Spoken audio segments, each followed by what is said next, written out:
Hey everybody. Oh, I hate that style. There we go. Hey everybody, welcome to Battlefield Production. Today's video is Veterans Voices, and we have none other than special guest Ryan, aka Gun Truck 3. Welcome him, everyone.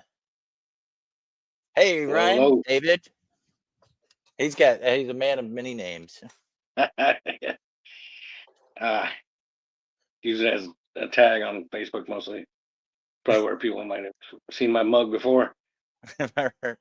Right. So, what we're going to do today, guys, is this is an opportunity for veterans to share their story and let those that may not know what the military is like, what it's like to transition from the military to civilian life, and so on and so forth. So, they're going to share their story. And I apologize to everybody for last week. I was down at rescues, helping him trim a tree, so I wasn't able to do a live stream. And then also OP1 Vet, who was supposed to be my guest, Ed from OP1 Vet, wasn't. He had some scheduling issues as well. So and so I was supposed to schedule it with Ed, but I reached out to Ryan and said, "Hey, man, let's get your voice out there and let everybody know your story." And we got Moose Man. Hey, what's up in the chat? So, I want to say before we get started, and before we dive in, are there any topics you'd prefer to avoid today, Ryan? Now I think I'm pretty well adjusted after 11 years being out. I can go over most things. Okay, all right. And so for everyone in the chat, how would you like to be introduced? And then, is there anything you'd like the audience to know up front about you?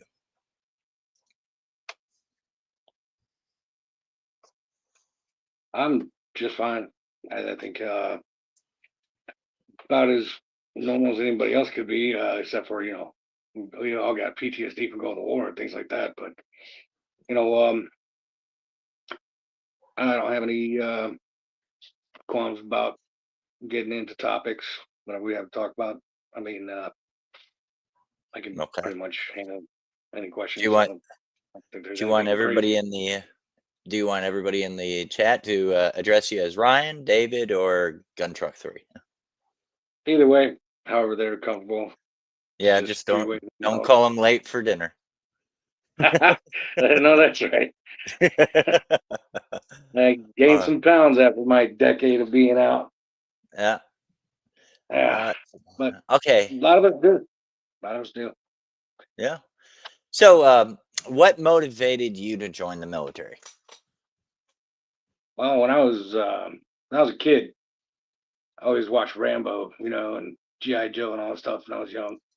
That was like the coolest thing to me, you know. And it was always in my mind. I didn't really think about college or anything going through school. I was mostly focusing on my grades, keeping them good, and sports and whatnot, and just being a productive member of society, doing the right things. Of course, I did like any other high school kid. Got had my fair share of troubles, and Hmm. got my head racked a couple times. Especially by my dad. He was always the one to get it. You know, he was a real good guy. I mean, like in the way of teaching his boys how to, you know, be accountable and Hmm. stand up to what's right, do the right thing. You know, Right. don't let nobody push him around, things like that. He was pretty tough, but it made me strong. So I mean, I didn't like it when I was a kid, but then again, later in life, especially in the army, I realized it made me tough. So, Hmm. but for as far as joining the army, it wasn't a real thought until I finished high school. You Hmm. know, and I'd worked plenty of regular jobs, Little Caesars, uh, and like subways, things like that, or grocery stores and warehouse work, roofing, all that Hmm. stuff. And I probably should have gotten into construction or Hmm. contracting of that sort. I mean, because I love building stuff. Right. Hindsight, I should have probably been an engineer in the army. That would have been better, I think. But Yeah.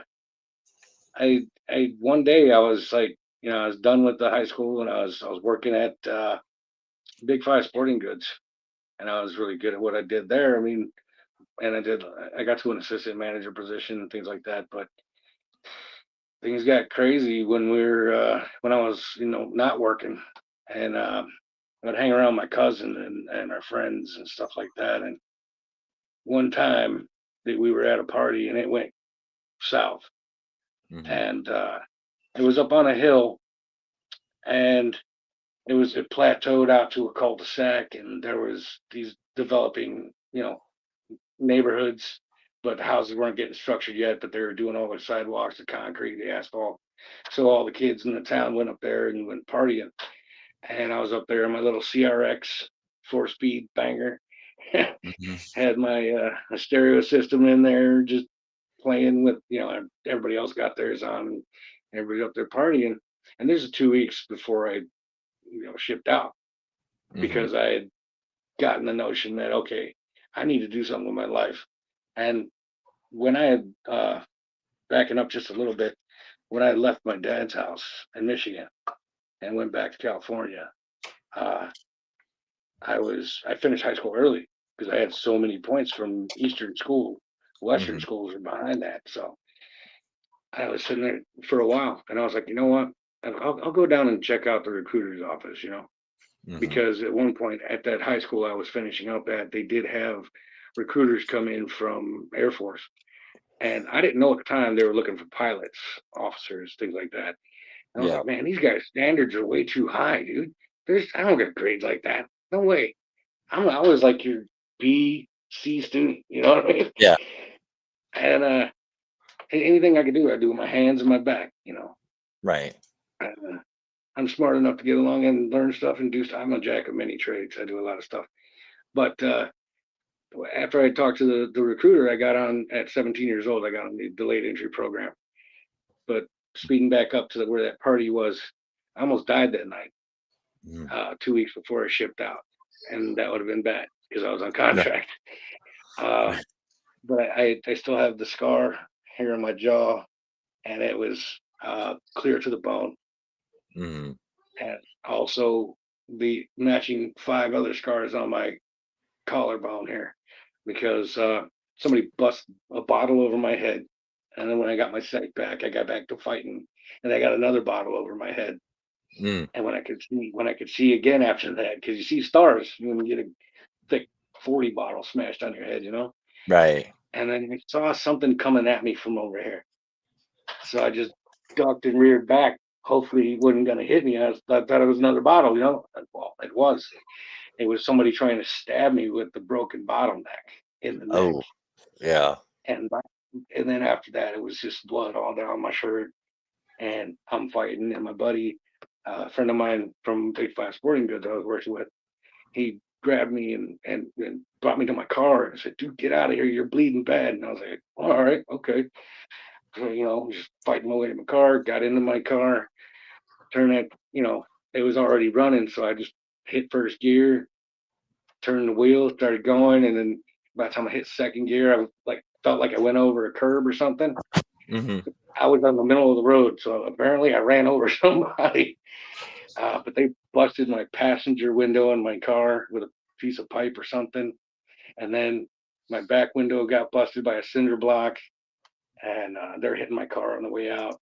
And he was behind me, and Hmm. we were racing out of there, man. Got down the hill, got through the 4-way traffic, and I get home and I'm cleaning myself up, and I looked at my jawbone right there, and just after I wiped off the blood, and I was like, oh boy, and it was the whitest Hmm. thing I ever seen in my life. I was like, there's no way I could just bandage that up and go to bed. Right. So I had to wake up my mother at midnight, knocking Oh. on her door, and she went to slapping me and saying, "What the hell are you doing out there, late at night, bleeding all over the place?" So we went to the hospital and got stitched up and everything. And while we were Hmm. waiting, saw this other dude come in on a gurney, and it was from that same party because we remember seeing that guy. and I think it was the guy that I punched after I took the broken bottleneck to the cheek and Right. my collarbone there. So I got really lucky. But that dude was in a neck brace, and I don't know if it was my punch or someone else's or whatever else they did to him. But that really put things in focus for me, you know. And because up until you actually do ship out, and actually before you cross the tracks at basic, you still have an out. But Right. that that was that was not a thing for me. I didn't even think about that. You know what I mean? Right. I was going no matter what. And then I Right. I kind of like was beating myself up like, dude, you almost died. It was stupid. You shouldn't have gone there, But hey, for Mhm. a little bit, but not too bad. And I got all healed up, and it Sup, really wasn't a Steve? thing. So it was really, I really, that's what happened right before I got in. And pretty Right. much, I didn't want to go to college. I really didn't have any family money to be going to college. Didn't have Mhm. good grades for it. But the army was my my drug of choice, man. Air Force Yeah. was too highfalutin for me. Yeah, and that was just that's where I went, and it was really cool to have all the experiences that I had. I mean, it's just that was the start of it. Right. Well, you answered what branch question. So, what MOS did you have while you were in the army? Um, I was at one point, like in the beginning, I was filling out a bunch of paperwork for a couple hours for like, MP. I didn't Mhm. realize how much garrison they did, and who knows? You don't know that unless you have family that's done it and told you all about it. Um, Right. but I was in there filling out paperwork, and they come in there like, "You have too many citations to be an MP. You're gonna have to come back out here and pick something else." I was like, "Okay, that's fine." Because at 16, I wound up getting my first six tickets in my dad's Jeep Cherokee Yeah. within a year. So then I wound up, I was looking at stuff, and I wanted to, maybe get with computerized weaponry of some sort, you know, Yeah. something that was a little technical, a little field, and I probably I probably would have liked field artillery better, but I wound up picking air defense artillery. That was Oh, 14 okay. Tango, Mhm. launcher dog, Yeah. and what I did like about air defense is that you do practice ground tactics and, um, op four and Mhm. QRF and all that great stuff. Yeah. And they pick a spot on the map and they say, Alpha Batter, you're going there, you know? So then you got to Yeah. go there, and part of the job is you got to go under the NBC team, Mhm. nuclear, biological, chemical, That was and me. minesweepers and clear the whole, you know, grid Right. coordinate that you're going to be inhabiting. And so that was good training. It got redundant.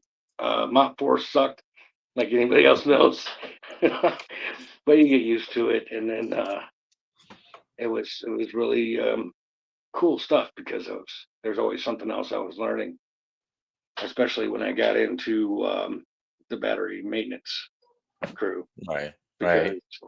there was times we were up with Chief all night, 2 nights, 3 nights in a row, surviving on coffee and cigarettes.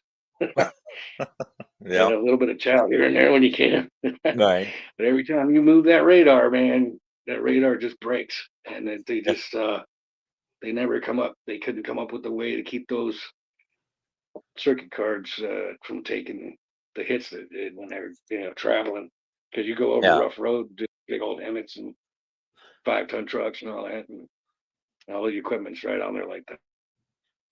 Yeah.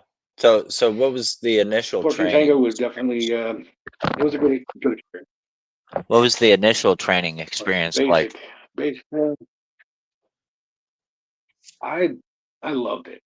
I Mhm. mean, I knew I was going to get yelled at, but I grew up with that, getting yelled at, getting you know thrown around a bit.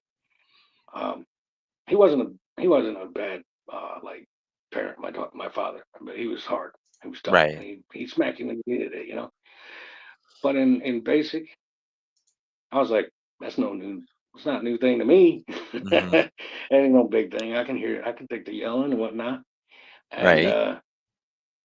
the first time that I encountered, it was my uh, because you get two drill sergeants. You have your primary drill and your assistant drill.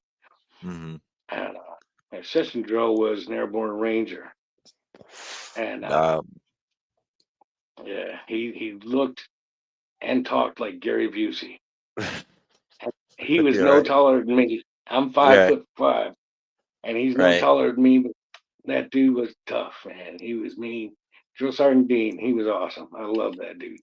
Mhm. And in fact, I impersonated him at the Gong Show when you have that in basic. Yeah. That was a Oh lot of yeah. fun. And Right. he goes like, because when I don't know how I can. I don't want to get extravagant with language. You know what I mean? Oh, you're fine. You're fine. Don't matter. Yeah. All right. Well, it's the funny part.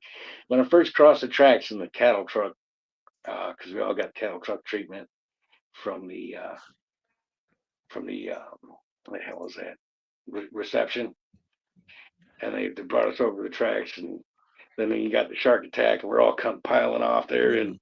you know, grabbing our bags, picking them up because we're dropping them on each other and all that, and people were Yeah. tripping. And Drill Sergeant Dean comes running over to me, and he stomps his feet. He looks at me. He's got his fist clenched, look like Arlie Ermy right in my face. He Right. goes, "Phew, what the hell are you doing?" And I'm just grabbing my bags and like, I'm getting my stuff, Drill Sergeant. Picking my stuff up, throwing my bag back on, and trying to hang on to the rest of it. And he's following me up the walkway to the quad, where they got starships. It was Fort Mhm. Sill, Oklahoma, and Oh, okay. so he's following me up there, just talking mad stuff right in my face the whole time, yelling at me, telling me what to do, telling me not to look at him, all that great stuff. I was like, great. My drill sergeant Gary Busey. He was like, Gary Busey was a pussy. Now get moving. It was a great time. I loved it. Right Oh from the yeah. start, it was a good time, dude. And our main drill sergeant was a Puerto Rican guy, and it was funny because he had that silky Puerto Rican voice that guys have, like the Puerto Rican chills got, and he goes, Pravis, I tell you no lie, no lie, you don't do what you're told when you're told. You're gonna have sad story to tell, yeah, and nobody wanna listen to it. What's this? That's the world's smallest violin playing for you, Privates. Now get down. It was so damn funny. So between him and Drill Sergeant Dean, we got we got Mr. Smooth, and then we got Gary Busey just smoking the hell out of us. And I would laugh. I learned not to laugh real quick because I got tired. But Right. there were still times I couldn't help it. And he was definitely they're both characters, man, and some of the guys that you run into in basic and your battle buddies with, they Yeah. were uh they were like, dude, did you ever notice this about him? I was like, hey, I dare you say that shit. He's like, no, no, man, I'm getting smoked Yeah. again. I was like, we're gonna get smoked every day we're here, dude. That's Yeah. what it's for. Yeah. Because I was ready for it. I don't know. Some people aren't. Right. They I don't know how they wind up there. If they think it's a good idea and they're scared the whole time and they just keep going and they get there and they're still Mhm. scared. I mean, I was like, it's basic training. They're gonna do what they do, but they're not gonna kill me. You know. Right. Right. No, I Like, was I was safe in that mentality, and I grew up with a hard dad, so it was the only thing that I hated during basic training was running, and I still hate it. yeah. I Yeah. hated all 14 years I was in. I hate running, but you just get used to it. Right. It's like Yeah. anything else. Right. You gotta get that big old straw and suck it up, man. Right. Hey, Moonchild, good to see you. My So, favorite part of basic was definitely shooting with BRM oh yeah, yeah, I and think that the was everybody's favorite. yeah, and the confidence courses. I love those. I got a Right. Oh couple of yeah. confidence course letters too. Oh, speaking Yeah. of that, the confidence course, you remember the big, huge single ladder Yeah. that was made up of telephone poles, Hmm. and you had to go over each one as you Yeah. go up, Yeah. and the last one was way. I was Yeah. like, I was up at the top, and I had the last one to go. And I'm like, Joe Sargent. He's like, what do you want, Brady? What's the matter? He goes, don't make me get Gary Busey. Gary Busey, Joe Sardini goes, Gary Busey was he yelled from across the quad. And I'm too short. I'm like, I can't reach the top. He goes, you better find a way, Brady. You better get up there. Get over top because don't fall. Because you fall, I get out of a job and I don't, I small violin. I was just cracking up. I was like, shit, I'm gonna do this, man. And it seriously was. I'm 5'4" at the time, 5'5", and compression of the spine and stuff. So Right. I'm just like, no, that's not safe, man. I ain't got no tag line on. There was no safety line, nothing. There was no Yeah. net below you except for a big pad because you Right. still would break something. I was like, damn, I'll start to shake. I was like, oh, okay, well, I got to do this. Or I'm not gonna stay up here all day. One, the adrenaline's gonna drain me. So I was like, I thought about how I used to climb trees when I was a kid. So I grabbed the pole and I bear hugged that sucker. And I'm Yeah. bear hugging up there. And he goes, oh, private, don't sleep. Watch out for splinters. And I was like, shut up. Getting up there, I finally got a hold of that thing.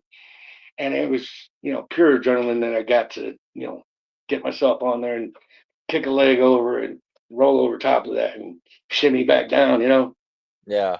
I think that was the scariest confidence course obstacle that I had to do, Right. and it was crazy, man. There was tons of guys there that were too scared and they failed that one.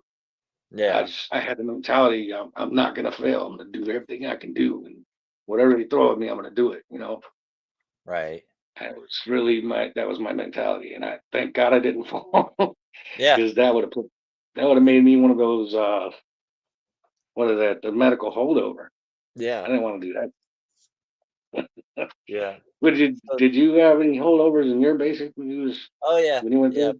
there? Yeah. I know. Two of them were two. One was medical. One was mental, and the third was because she was an info. So Wow.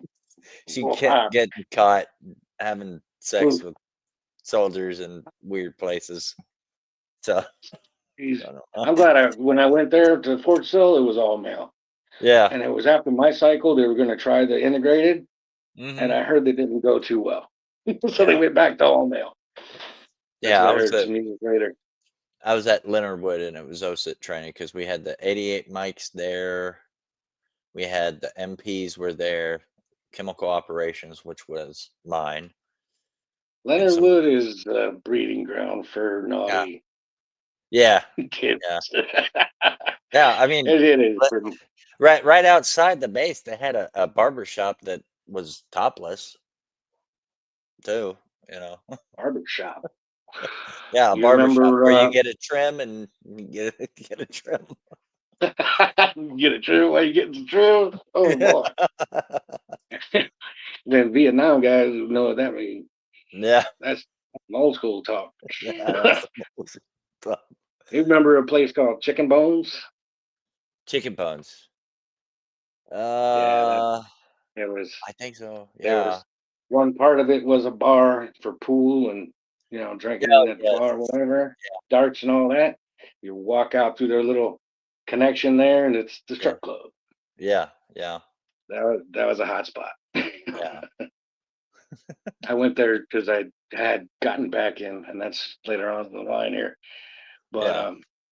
I went there for 88 mic training for my last 6 years I was in, Okay. and that place, wow, I had to I had to keep myself out of some trouble a few times. Yeah. I was like, I'm not going Mhm. tonight, boys, Yeah. because There's sometimes it plenty could of get places wild. there. There's plenty of places there to get in trouble. Oh yeah, and Yeah, there was plenty of soldiers that was out there on doing a lot of red cycle detail too. yeah, yeah. Because of that, they definitely had um, their fair share of you know things going on Right. there. I mean, even at the bowling alley on Post, I couldn't believe that place, man. That was Yeah, wild when I back yeah. in. We'll get to that in a bit, I guess. Yeah. So, um, did you just have for one any? second, Yeah. I'm gonna take a 1 second to grab another shot of coffee here, and I Yeah. gotta switch the heat. I got an air vent blowing on me. It's freezing. I'm Oh, sorry, okay. guys. Hang on. Oh, no, you're fine. I hope it's not I'll bring you down here and we'll wait for him to come back. And while we're doing that, I'm gonna go say hello to everybody. Virginia Roots. Hello. Welcome. Moose Man, welcome. Moonchild, Blackbird, Callie. And yes, to answer your question, Callie, no, it is not a Michael Jackson glove. It is a compression glove because I got injured. Not not doing anything for rescue. It was just I have Reynolds disease, which the vibration from the chainsaw caused me to lose circulation in my hands, and so now my pinky and my ring finger are messed up, and I have to wear this to help create more circulation. So David is back. all right. He got his Sorry, coffee. sir. So Nice we had try to hello keep that. there, baby. That's my Oh, hi my to my you too. fiance. I was talking to That's my another thing. fiance, not my That's another thing too. 'Cause civilians yeah, just don't get it. You know what I mean? right, right, right. Not all of them do. Civilians will never get the weird dark humor of uh The bromance. yeah, yeah, the bromance. They'll never understand that. They'll be like, "Well, how are you doing that and you don't consider yourself gay because we're not." Look each other in the eye. Hmm? Yeah. Can you give me some ice cream? Okay. and Here's Brood. and Uh, Here's hello Brood there. to say hi. That's my fiance. And She's also, going to get some dog food and some ice cream for me. Yeah. I've heard some say that it's not gay if you got your boots and what is it? The bootstraps on. Yeah. Yep. Yep. uh, that's Yeah. funny though, because when I was running through Leonardwood, there was also Marines. I mean, because it's a trade dock, Yeah. and Yeah. they've got Army and Marines there, and ran into a few of them at the bowling alley. And those guys, boy, you sometimes you get to thinking about them like, hey, I've said some fun shit before, and it's like kind of Yeah. borderline, but these guys, you Right. don't know. They talk about Man Love Thursday and all this. Yeah. Well, for a long time, I had a friend for 4 years, but we had something happen between us. But for the longest time, he was a Marine for a long time. He's a Marine veteran. I'm an Army veteran, and we would go to stores together, and we'd be at the checkout and everything. And I would leave the store with him, and I'd look at him and be like, "That cashier thinks we're gay, dude," because of the things we were saying and how we were reacting with each other. I was like, "Everybody thinks we're gay in this store." Just saying. Didn't Yeah. realize all the fun that it is to Right. get reactions out of people. Right. Right. Yeah. So The yeah, I know how the Marines are. And like my one of my favorite comedians said, people forget that the Marines is a part of the Department of Navy. It's called the men's department. and I tend to agree with that. But I see them go back and forth, and man, it's funny to watch them Oh with yeah. Navy guys. Yeah. They Yeah. they really do rib each other pretty hard there. Yeah, they do. But the funny thing is, like, I don't think a lot of civilians or those that never served would never understand that we can it's okay, we can make fun of each other, branch Yeah, against branch, but don't right. if you've never served, don't ever make fun of any of the branches because we turn on you. You're like, "Oh, you done fucked up." Right. Yeah, Uh, that's like brothers, yeah, and say you're my big bro, and we were growing up as kids, we could do whatever we want to each other. Someone else right. does it, and you and I both turn on them. Oh, yeah, yeah, You know, yeah, for sure. that's just how it is. Yeah, so, did you have any preconceived expectations that when you were going into the army or once you were in the army that changed once you were in? I went into it quite open, actually. Mhm. I'd watched Platoon when I was a kid, and of course, I'd seen Full Metal Jacket and all that, and I expected pretty much that. You know, Right. um, the the war part though, that's different when you Yeah. actually deploy, somewhere, and it also depends on your job too. So you could Right. have a completely different experience. Your Mm. MOS versus mine, we could totally just have Yeah. different experiences altogether. Right. Um, Right. I I didn't have any preconceived notions except for there is going to be a lot of in my face, a lot of yelling, and a lot of learning stuff, Mhm. and a lot of damn running. Mhm. But I was Right. like, I was pretty fast actually. I surprised myself. I mean, because I'd always Mhm. played sports and stuff like that. And what I hated the most was doing laps around the damn field, Yeah. because it was just always lap after lap. But then I also got into high school wrestling, and our wrestling coach would have us run 40 minutes, Mhm. you know, all around the inside school, outside school, up and down the stairs, trash bag suits, tons of sweatsuits because you got to make weight for your next Mhm. wrestling match, all that. So I was used to it, but I hated it. Right. And Yeah. then I was surprised how fast I actually got to running 2 miles. I actually got down to like 11 and a half minutes after my first run. My first run was like 13 something because I didn't know where the hell we were going, and I was just following the crowd. Mhm. And apparently, because in Fort Sill, you're running around two of the starships, and Yeah. that's a couple laps, and that's your 2 miles. Right. And I had no idea how long a mile was in my life before that. And I was like, I Yeah. see drill sergeants sitting there, when they on each corner, they're telling everybody, "Don't go that way, stupid, go this way." I'm like, "Oh, okay.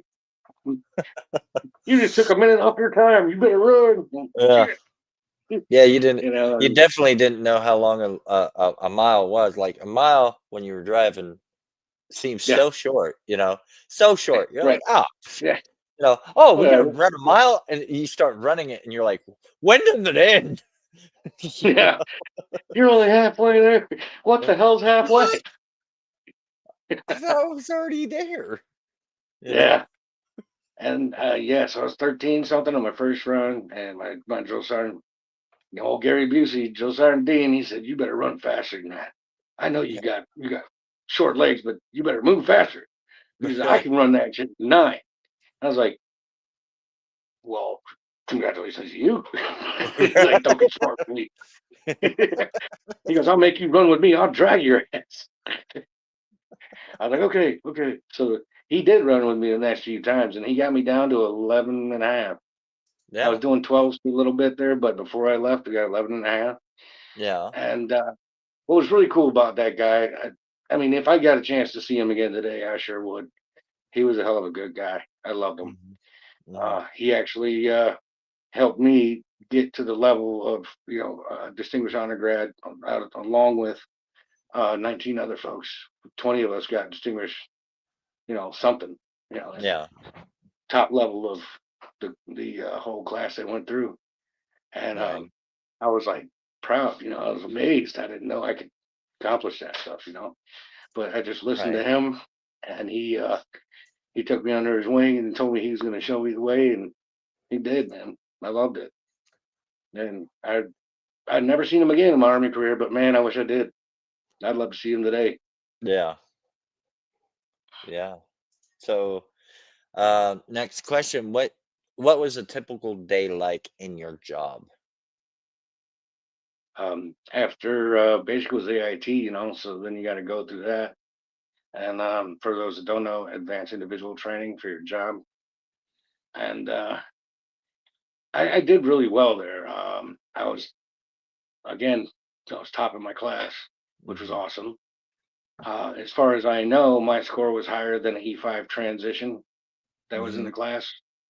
Wow. And yeah, that was something I didn't know that, because he's prior service, so he had an idea of what he's doing, what he's going for, what he had to Right. do to pass the class. But I was all over it, man, taking notes upon notes, notes, and reading them all the time. And in fact, I helped my buddies, get through. And I kind of, I think, you can call it, it's natural, it's life, but kind of screwed up, I think, because I got involved with a girl that was in AIT. She became my first wife. But Mm. one of my drill sergeants in AIT says, "You better leave that girl alone. This and that. Stay away from her. Don't be doing that." Yeah. And one time we, because everybody got weekend pass or whatnot, we went out on weekend pass together, and we just dated, did our thing, and do what people do when you're 20 some years old and you meet somebody you like. And we wound up, her getting pregnant. And I was like, well, Yeah. I'm not going to let that go, and I'm not going to run from it, Right. because dad always told me you become a man once you learn how to handle your own. Mhm.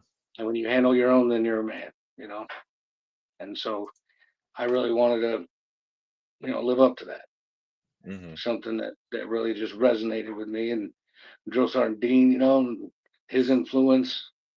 Right. And so I didn't let it go. My mom told me not to marry her, but I did anyways because, hey, I got to do the right thing. But then again, of course, I loved her. Whatever. Mhm. But that's just how in AIT, when you're integrated, things can go. And I helped her get through the class as well because she couldn't really remember all the components. And there's a lot of stuff to remember on the launching station. Mhm. The Patriot missile launching station. You've got you and one other crew member in a truck. You got to get out, and you go out there, you park it. You have to disconnect the trailer from the truck, set it up, and everything, and then you got to go through on both sides on a crew drill. On the computers, the LEM and the DLTM and all this, and you have to know the switches you're flipping and turning things on and calling it out to your buddy. Everything has to be done in a certain order, and they got this giant red book, for the Mm. MOS training, Yeah. the certification guides, and it was a lot to remember. And I got through the class well. It was awesome. We had a great time doing that. And we Mhm. started our lives together and had my son. Uh, 9 months later, after we were done with that, we were in our first duty stations. Mhm. Um, we both got put into two different um, battalions, Yeah. so that was kind of difficult. But she wound up taking the chapter 8 Mm. because she wanted to be a mom. You know, Yeah. she that wasn't her original plan because she joined the army to be an army, but Right. she just thought about it and was like, you know what? If we both go, who's gonna watch him? We don't have a family care plan, all this. And I was Mhm. like, yeah, I got you. Don't worry about it. I'll take Mhm. care of you. And so for he was my pride and joy, man. But some years later, he was 5.5 years old, and things went downhill for me and his mom, and had to Mhm. split. Yeah. But AIT itself and the job, like to answer the question, the job was awesome.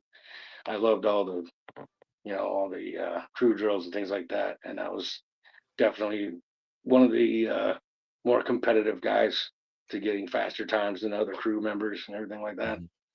And we'd have um, march order and placement and all that. And Those are our drills that we had to do. And so when Patriot, because everything's packed on vehicles, you got to be able to get to a site, unpack it, get it all ready, set it up, and then go through. It's got to be on a certain timetable. It'd be Right. like 27, 26 minutes doing all I was your faster times, things like that. 30 Hmm. minutes to 31 is like, okay, it's okay. It's good enough, but Right. not the green bar. Green bar, you had to have at least two launchers up and ready to go. And those are Right. your faster tubes, fastest crew members. So it was a big competition, kind of like shining boots for your Yeah. competition. You trying Right. to get yours like yours, Yeah. and the iron crisp sleeves, man. Yep. I remember Oh, Monday formation sometimes showing up like that. Bam, you got the day off. You got the day off. Get out of here. right. I was like, that was a pride. That was like a pride right there. Crispy Yeah. tight Yeah. uniform. Yeah. I And sure, I do miss it. I miss it. yeah, and then they introduced ACUs and uh the desert combat boots, and they lost all that discipline. That's what upset me about, Yeah, losing the old fatigues and the leather boots, because that you had to be disciplined to sit there for it could take you hours sitting there, yeah. with a Hmm. lighter and water and just dipping it and shine, shine, shine, buff it, buff it, buff it. Oh, let's do it some more until it shine, shine, shine. Like, Cotton and then balls, sitting baby there. Yeah. diapers. Yeah. You got the Uh, next big trick from something. Light it on fire first. right. Yeah. Yeah. Kiwi Yeah. And then starching it, yeah, starting the that was, uniform.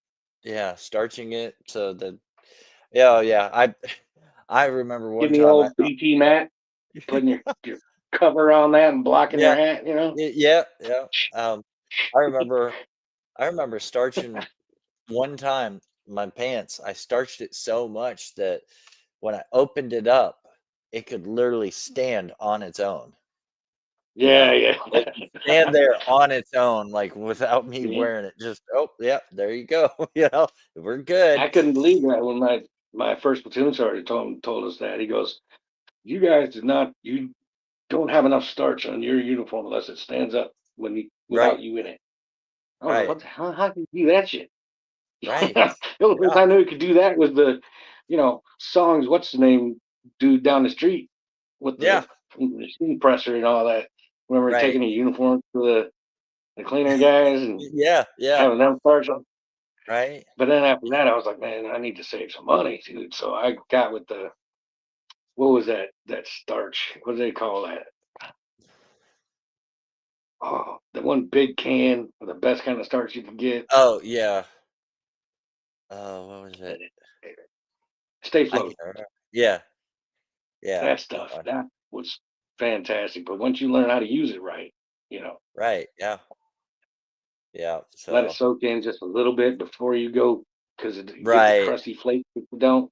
Yeah, yeah, yeah, you get those crusty flakes on there and you can't get 'em, and they're like, "Yep," and they'll point those Mhm. crusty flakes out too, because you can't get rid of them once they're there, and I've had Yeah. drill sergeant go, "What'd you do, come on them?" I'm like, "No, no, drill sergeant, no, I didn't, mm-mm. No, I know what you were doing in there, you ran out of starch and you just did a little jerka, didn't you?" He said, "No, "You drill really sergeant, like it that's here, don't you?" method." Yeah. Yeah, so oh, man. So, um, what's But I one really did thing. like driving Oh, them trucks. oh, yeah. Yeah, those trucks, man. I we can't talk about how to start them because no, we'll get people in trouble. If you know, you know. If you know, Mm, you know. I'll just say it yeah, like yeah. this. I've seen somebody that was selling a Hummer on like Facebook Marketplace, and they asked, "Do you have any spare keys?" And I was just laughing because I was like, What are you locking the "Spare steering key? wheel? Yeah, spare key? What? What spare key? For the lock Hey, around the steering wheel?" Right. Yeah. Nobody else put a lock on there for you? Right. That's hilarious. Yeah. So, Yeah, that's one of the coolest things, though. I mean, because you learn how to drive big things, and mhm. there's a sense of pride between the guys, especially with the competition. Like I was talking about, everybody had between teams and all. Oh, I'm Right. better with this truck than you are. I know how to drive that one, this one, and that one over there, and the Yeah. forklift. You know, Oh, yeah, and yeah, yeah. Especially when you you get had a the driver's license, like, I don't know how right. I did it.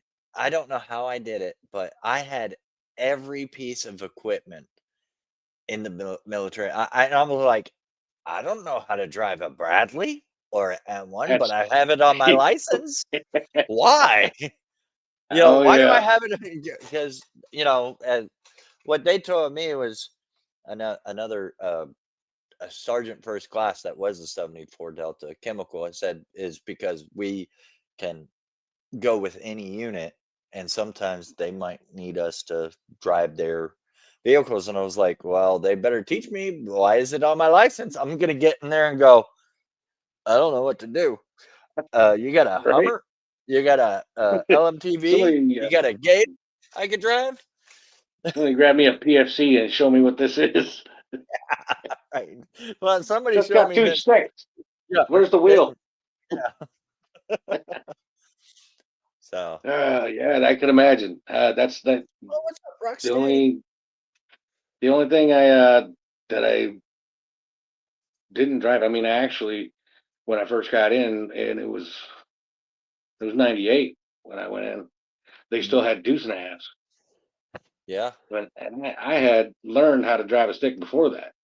My CRX Hmm. was a stick, so the only thing was figuring out how damn grindy and how piss fitty the deuce and a half wanted to be. Right. But after you figured that out, man, that was it. You were Right. on it.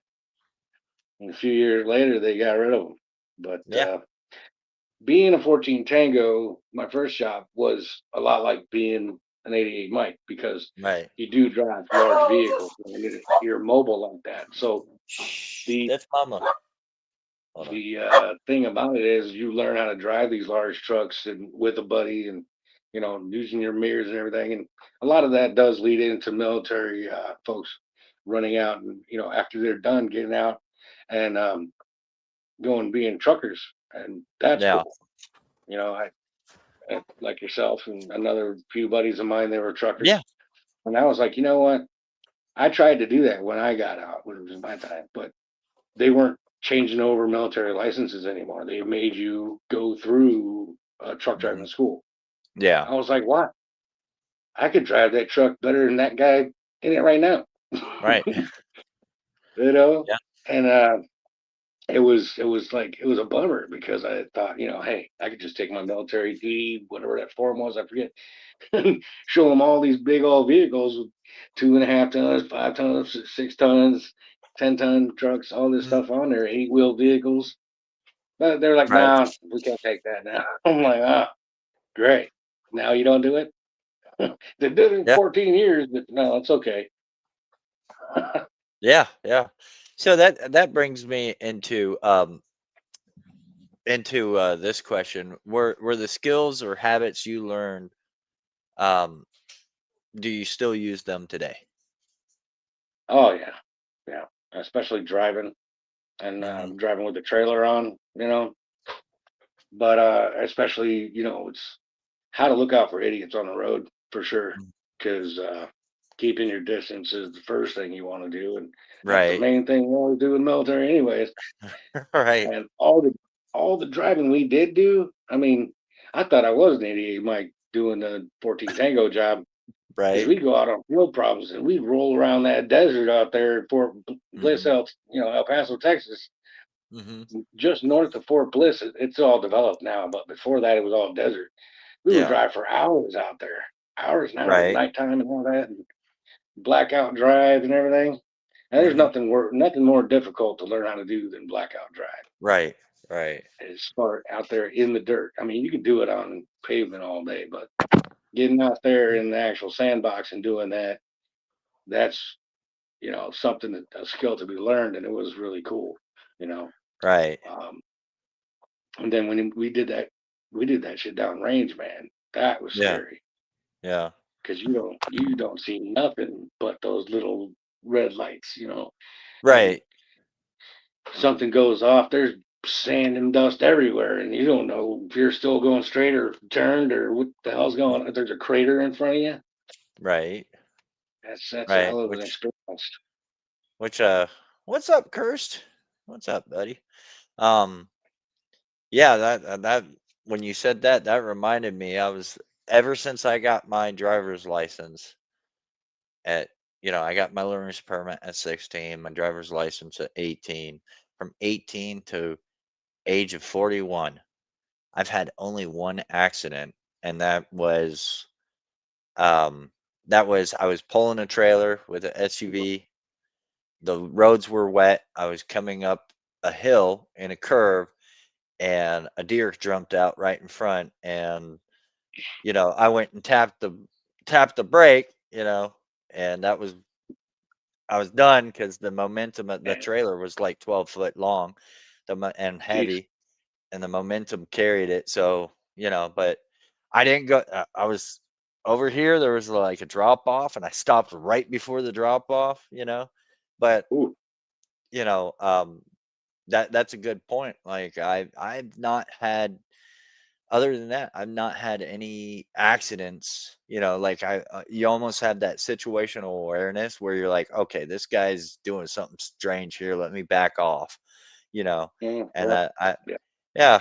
So that's a good point, man. I didn't even think of that. That the military teaches you some situational awareness, and I'd like to see what is the average rate of somebody that served. What is their accident rate compared to anybody else? Oh yeah. That You would be know? something to look at, huh? Yeah. Especially when it comes to drivers' schools for trucking and things like that. Right. Right. I mean, there was there. I mean, I watch even now when I'm out there on the road today, and I see how people tie stuff down. I'm just like, babe, don't Right. drive near that dude at all. Right. I tell my wife, like, don't even go driving near that guy. Or Right. I'll see somebody pull into a gas station, they don't even check their load, nothing like that. Yeah. There people just throw shit on there and they do whatever they do, tying Mhm. on ropes or something. I'm like, Mhm. not even a ratchet strap on that junk. Yeah. And diddly dee, driving around, and, Right. Yeah. they don't even bother to check it. Just get Right. out. Right. Yeah. Yeah. So There's that's one the tie down things, definitely. I mean, I've messed with thousands and thousands of ratchet straps and how to put them on, how not to put them on. right. And it's like if somebody who's never done that, if they ain't been a trucker or been in the military, had to do that in their job, it's Mhm. like, are you this circus? Are you serious? Right. It's like Yeah. I was like, I can't believe you're getting around and the cops ain't pulling you over for that shit. Right. Right. Yeah. Yeah. Half of them, their No, no. taillights don't work, and out here in Kentucky, some reason they don't like turn signals. They just mash on the brakes and go. You know, Right. they mash on the brakes, do a boulevard stop, got everybody piling up behind them, honking, and then they turn. I'm like, you Yeah. didn't have to stop for that turn, guy. Right. Yeah. You slow down, use that momentum to go into that turn, Yeah. And how about a Yeah. turn signal for Christ's sake? Yeah, Yeah. that's the thing that gets me. I mean, when I'm out there driving around in traffic, I mean, the two worst things, my biggest pet peeves is the boulevard stopping and the no turn signal. Mhm. I mean, just because it almost gets you in an accident because of that shit. Right. They slam on Right. the brakes like, what the fuck are you doing? Yeah. They're supposed to turn it on a little while before that, so then okay. But no, they don't care who's behind them. Yeah. Yeah. And for you guys, like driving them big rigs, Oh, yeah. um, I just when I get Yeah, on they 65 out here, I rarely take 65, but when I do, I let the truckers go. Man, they hate people out there in four wheels. yeah. Yeah. So, what's something the military taught that you couldn't have learned anywhere else? I would say the biggest number one thing that all of us can agree on is patience. Mhm. Learning patience. Hurry up and wait. happens all the time. Standing in formation for hours, man. Yeah. Your arms go dead. You standing there for a rest or at ease, Yeah. shaking them out. Your fingers, you can't feel them anymore. Your boots, your feet get swole up in your boots. But Mhm. patience is definitely the number one thing. Other than that, it's just self discipline. And once you get in that frame of mind, man, you can do it all. I mean, you have to, you know, it's not it's not people go in the military because they don't know what to do with their lives. No, actually, there's a whole lot of reasons people go in Yeah. the military. Yeah. Some people didn't know what they wanted to do, so they just said, "Yeah, I'll try it." But other folks, it was a necessary thing. Wound Mhm. up being very necessary for me. I was a knucklehead, and I learned I needed to straighten up. You know, out of high school, and I did. So that was really a good thing. I love the fact that my dad did what he did to make me man enough to go and join, and then I thank the army for the rest of it. Steve wants to And know what's boulevard. I haven't heard that phrase before. oh, He's boulevard from stopping. Hawaii. Yeah. Oh, yeah. I don't think they have any boulevards, man. I hear it's traffic jam all the time out there in Hawaii, Yeah. but uh, you're cruising on the road, and you got this line of traffic in front of you, or just a couple of people, and then you got people behind you, and say you're behind the guy that just jams on his brake, but they go and all the way until they stop to just turn off the road. They didn't have a stop sign or anything. They're just turning up into McDonald's or something. All they had to do was just cruise on in, turn signal on, and all right, I slow down, and let them slow down and cruise on in there. But the boulevard stop is they love to stop, like almost to a dead stop before they go turning up in there, and you're behind them. You're the first one behind them. Like, what the hell you do? you know, like why did you take all damn day to do that? And it's not like I'm riding Yeah. anybody's ass or anything, but when they slow down Right. like that, man, you're up there, and Hmm. you didn't see a Yeah. turn signal prior to. Yeah. Yeah. I've seen people do that, and a lot of times, you do get kind of close, especially if they don't use their turn signal before they do it, because you're slowing down and your momentum's still going forward. But if they come to Oh that yeah, complete stop, it's like, yeah. oh shoot, dang. Especially if you got, yeah, especially if you got a trailer on or a boat or whatnot. Oh yeah, he gets that all You got day that long extra here. weight, Oh, that drives extra me weight crazy. behind you. Yeah. Um. So, how did serving shape your view on discipline, teamwork, and responsibility? Oh, this day one, as soon as you cross some tracks, you learn teamwork. Everybody gets battle buddied up, and you can't do nothing without the other guy. The first example is you got shelter halves. You don't have one Hmm. shelter for Yeah, oh, yeah, yourself. You got yeah. to buddy up, and you got to learn how to build that thing together. And the fun part for me was uh, there was a taller kid, and I'm the short guy. I was like one of the shortest dudes in the Right, damn in basic training in my class. And this taller kid, he had an attitude, chip on his shoulder. I guess he was from the streets or whatever. But right. I told him to shut up one day, and then after that, he was like all on that he had a hard on for me or something, trying to start fights and all that stuff. And one day I said, you know what? Screw it. I'm gonna let you have it. So he came over and he got into it with me. I went back after him, and we knocked over some wall lockers and stuff. And Joe Sardine come in, man.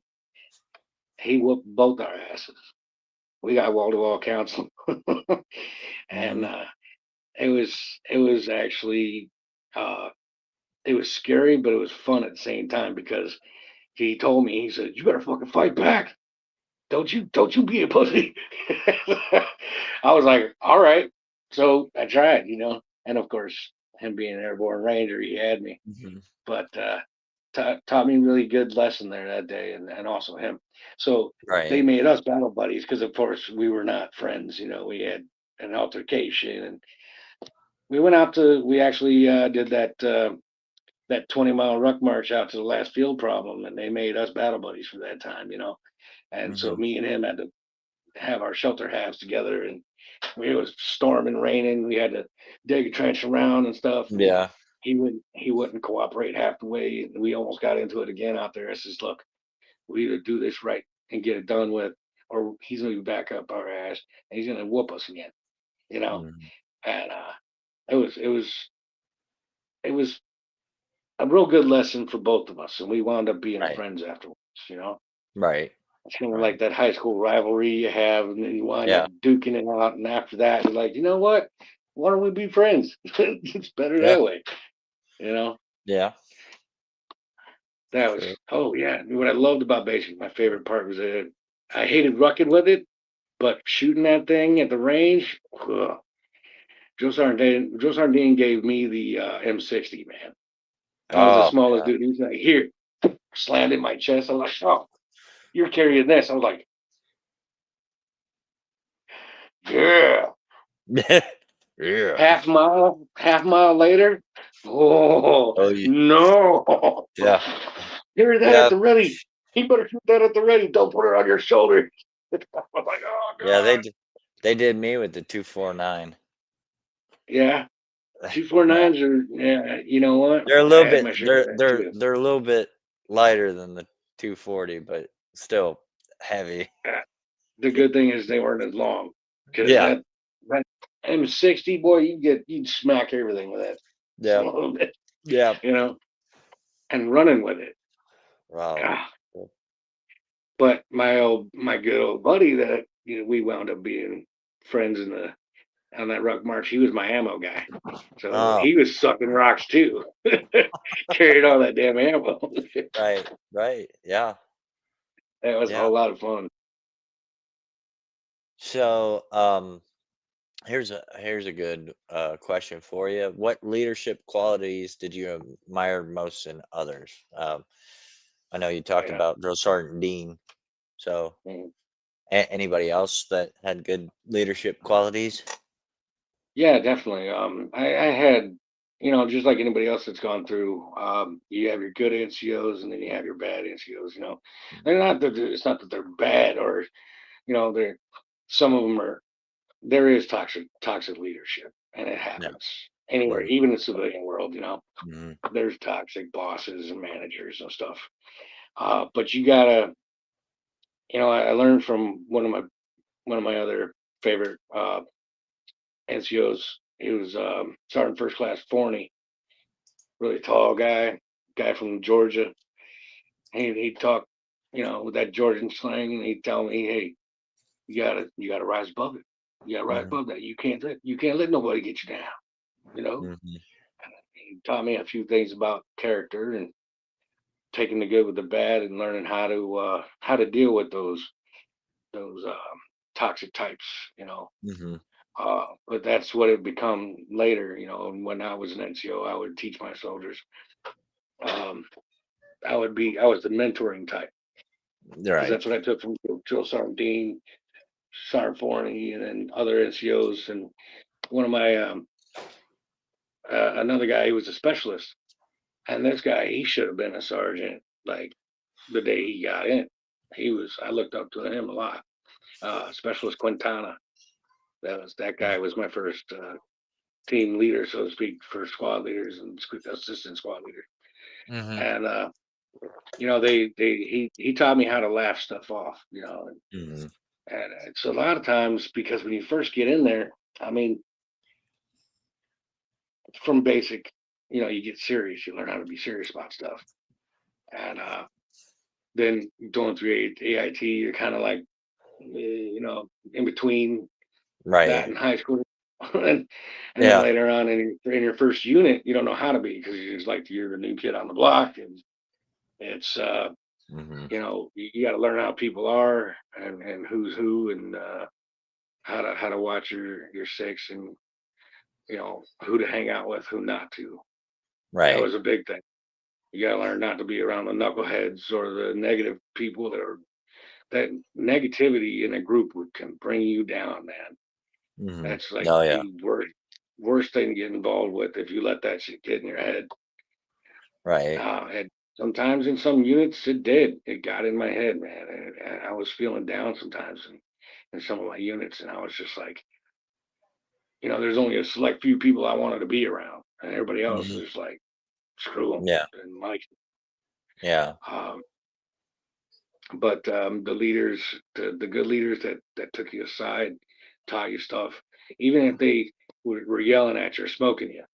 But if they sat there and explained to you what the reason was for everything is, in that instance, what you've done and what you need to do, that was another thing that I took from them was like, okay, I might have to smoke my soldiers. So when I do, I'm going to be like that because Mhm. it's going to tell them what I expect from them, what the army expects from them, and where they fell short. Right. And it disciplines them mentally, physically, and makes them continue to think about it afterwards. And Right. I think that's definitely a great thing that the army does, and the way the system works uh, Yeah. to install discipline and teamwork, leadership, Right. and all that. Definitely, that's like the base of everything right there. Yeah. So, what was the toughest part of service? Was it physically tough, mentally, or emotionally tough for you?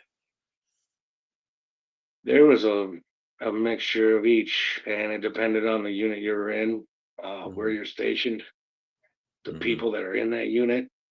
Mhm. Um, Air defense artillery was more so full of go-getters Mhm. and the competition types, and so there wasn't a whole lot of you know uh,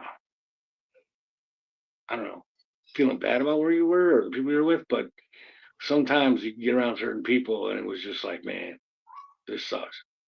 Right. And then you learn how to kind of compartmentalize certain things and situations. Harry, Uh, shout As out there to was the a veteran. certain group of people that I don't know, they seemed like they could get away with whatever, or certain people were getting promoted too fast, Yeah. you know. And for me, I wanted to take my time to learn, the whole concept to make sure I was good enough to Mhm. be a sergeant, wear them stripes, Right. you know. And so I was a specialist for quite a while. And plus, I had my fair share of troubles in different units, man. Yeah. I went up and down a little bit, but I'd never been an E1, not even when I went into basic. I got Right. E2 when I went in, brought somebody in, but I never went down to E1, thank God. So I used to have an NCO or two that said, I wouldn't trust you my soldiers if he didn't get in trouble at least once, Yeah. because it Right. shows it shows that you don't think for yourself or you don't know how to cut loose or something, Right. Yeah. or you're trying to be too perfect. So that's Right. you know. And Yeah. I was like, okay, I get that. That was like a time that I was in trouble on Article 15, doing billy goat drills, picking up trash. Yeah. Good Yeah. old Yeah. police call. It I did a Uh, few of those. Yeah. I never yeah, trusted that NCO that never been in trouble at least once. right. You Yeah, know, and it's because my view of it when I finally became an NCO, my view of it was these punishments that I would suggest to the commander. You know, if I hadn't been through them, I don't know what they're like. I don't know how much they suck. I don't know how much it will get into them mentally and be like, "Oh, I need to straighten up." So if you've never been in that type of trouble, you don't know, you know? right. It's kind of like the same concept of if you've never been spanked before and your parents just take away the TV or something like that, you don't know what like Uh-huh. now you have people that argue about you shouldn't spank kids. I'm like, I was spanked a lot as a kid, you know, I got, and I got I whooped. yeah, yeah, the generation that got whooped, they'll tell you no, they weren't. The generation that Here's the tells Gen you, X. yeah, the generation that says, "Oh, I got my tablet taken away from me," you're like, "Oh, wow, that's gonna really teach you, you know. What'd you learn, Johnny? Yeah. You know what? That's actually something that I Oh, look that's around and I see people. You know, there's people that are they're real. I mean, civilian. I'm talking like they must not have ever got whooped or never had nothing right. taken away from them Yeah. or never been disciplined properly. Mhm. Because you can see by the type of the person that they show you that they are, you Oh, know, yeah. the way they talk, or, you Yeah. know, and I was like, don't people have standards anymore? Right. You know, and that Yeah. really, there's, they're the double standard guys. Oh man, Mhm. Yeah. good, man, that really just, when it got, when I got back in 2008, because um, had been out since '06 at one point because I had a break in service. You know, I thought after Mhm. 8 years of being patriot and all that, I thought I was done. And then, you Mhm. know, so I did my thing at ETS. I went to Universal Technical Institute and I got Mhm. my associates in automotive, diesel, and industrial. Mhm. And I was working third shift overnight on diesel trucks and clock out in the morning and go to school for half the day. Go home and rest, eat, and whatever, and go back and do it again. Yeah. And I couldn't live those hours now if I tried. But you know, that's the type of discipline and the go get 'em attitude and get out there and make it happen kind of thing that the Army taught me, and I love that. And Right. that's I pride myself on that. You know, and there's no I don't think there's any replacement for it. Right. You know, So, that type of discipline, the self discipline. That yeah. Yeah. So how did you maintain your morale and motivation during difficult times while in? so them those like you were asking earlier, like the emotional types. Sometimes those times that when you're emotional depends on what happened, you know, and what you're going through as an individual. Mhm. But you still got to be there every day with everybody else and doing Right. everything. But you're going through whatever you're going through, and if you don't speak up and say something to somebody and ask for Yeah. some help, which at first I didn't really, I thought it would make me weak or like I didn't want them to, Mhm. you know, say I was like shamming or nothing like that because you know that was you don't want to be the sham Right. shield guy, even though Yeah. there's a lot of jokes about that, you know, Yeah. and Yeah. Out of sight, not out to of mind. sham. Yeah. And some units, you know what, you got to do that crap. It's Yeah. if you're the guy that's always there and you're always getting stuff done, and it seems like these other folks are never there. You know, they Mhm. never call on anybody else but you to do stuff. You become the workhorse. But Yeah. after that, after a while, you're just like, you know what? I got to get some courses or something. I got to have like some military classes to go to, or I Right. need something like to get up out of this spot, you know, so I can Right. quit being the workhorse guy. Yeah. And so sham shield, you know, Yeah. the shamming concept kind of kicks in, but some units you got to do that. Mhm. Um, the emotional part that I had issues with is like my first marriage that went south. I got out to Germany and my first unit out there, and the uh, the time that I was there, it took them 11 months, you know, just to get the paperwork process for my family to come over, for my wife and the Mhm. kid at the time. And that was all kinds of ups and downs on the phone and all that. Well, weeknights, weekdays, you know, weekends or whatever. Sometimes it wreaks havoc on a relationship or a marriage, you know. Yeah. And then just after she got out there, you know, no sooner like a year later, or almost a year being there, I'd say like six, I don't know, like 7, 8 months her being there, she had questions about us being married still and stuff. But I was trying to ignore that, trying to keep her happy and trying to keep online at work. And that was really tough because it's an emotional thing you're dealing with, but you're trying Mhm. to not talk about it at work because you don't want people talking all Mhm. that junk, or you don't want your commander or first sergeant to, think that you're not gonna be all in doing what you do. And I remember one time, right before they actually got to be out there, I was after like a full day of work, I got told that I needed to do a PT test, Mhm. to finish my paperwork before my family could come out. I'm there Mhm. in BDUs and boots, and I took a PT test. All I did was took off my top, and I just went Mhm. for it.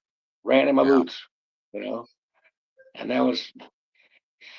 that's how hard I would push to make sure things were done and get it done right, And I wasn't trying to be perfect, but I didn't want to fail at nothing. And Mhm. it was really hard for me to go through that divorce and kick her out of Germany. And they wouldn't let me keep my son because it was a forward deployed unit, and we're right out there in Germany next to the areas where we go to, in SWA, Yeah. Southwest Asia, and so I lost my son at the same time, and Mhm. that was really tough, man. I went through a thing with that, and I got in trouble a few times because of it, and Mhm. you know, um, drinking was in the military. Drinking's a thing, dude. And if Mhm. you're a non-alcoholic throughout your military career, congratulations to you, because Yeah.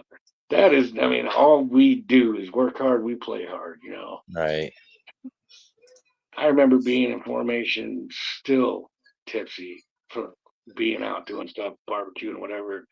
And all of us are standing there like, "Woo, we gotta run now." They take us running 5, 6 miles, you barf it out, and you come back, and then you Right. feel brand new after that, drinking that water. But it's really the emotional states. I mean, soldiers go through it all the time. I had my soldiers too while we are downrange, man, go through some stuff like that. It's really tough to deal with. I didn't know how to, write stuff down in a journal, try to get my thoughts out or nothing like that. You Mhm. know, I didn't. I just went to the gym, man. I went to the gym and I pumped it hard all the time. I was a gym rat, Mhm. and the that emotional carousel just went round and round. Mhm. Uh, and it happened again on my second marriage after 11 years. The first one was 5.5 years, and then I met a lady out there in Germany who was Polish, and man, things were awesome. I thought Mhm. for like so many years. But after I got back from Trash Canistan, I mean, I realized that, you know, at one point she was just using me, man. Mhm. She got her citizenship. She was in college and all this from, being a spouse, and got preference and got the, the grants and all that stuff Uncle Sam gives family members. And Right. she got her master's degree in that and all that. But it was towards the end of my career. It's like I was like, my back is bad, and I can't do it no more. And I was telling her, I says, look, you got to get ready for us to get out of this.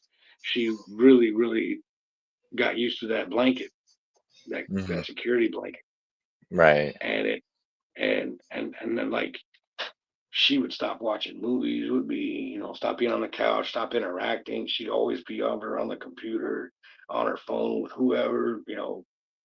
And a lot of times it was family from back over in Poland or Germany and stuff. But still, Mhm. it's like when something's falling apart. So that's another emotional time that was really bad for me. It was like Mhm. living in the house with a stranger and I got a kid. You know, Mhm. it was her kid, but I was a Yeah. stepfather at the Right.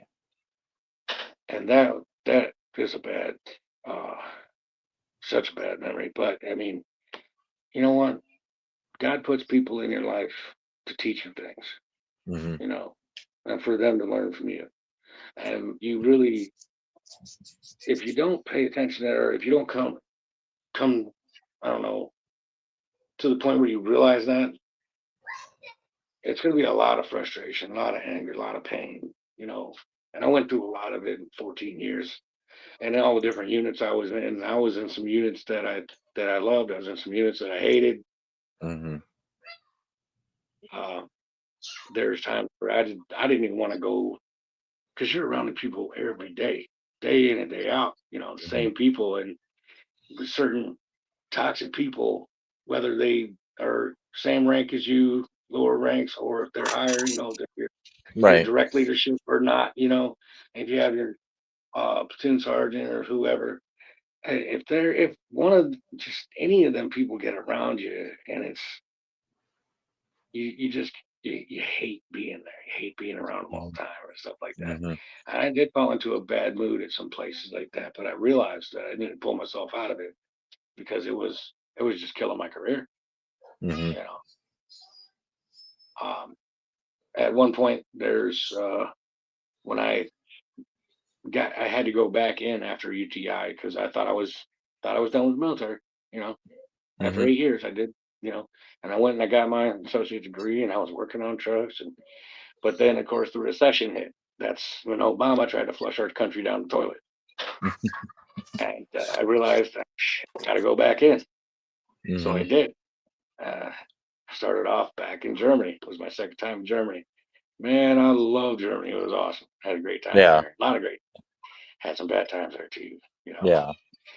Uh, but doing that, it was weight of the world was on me. You know, Mhm. because I had family back in the states again, and I'm back Mhm. overseas waiting for all that paperwork to get done to get them back over.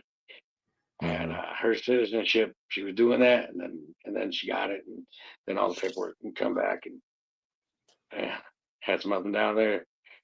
Went to Iraq in 2010 during that time period.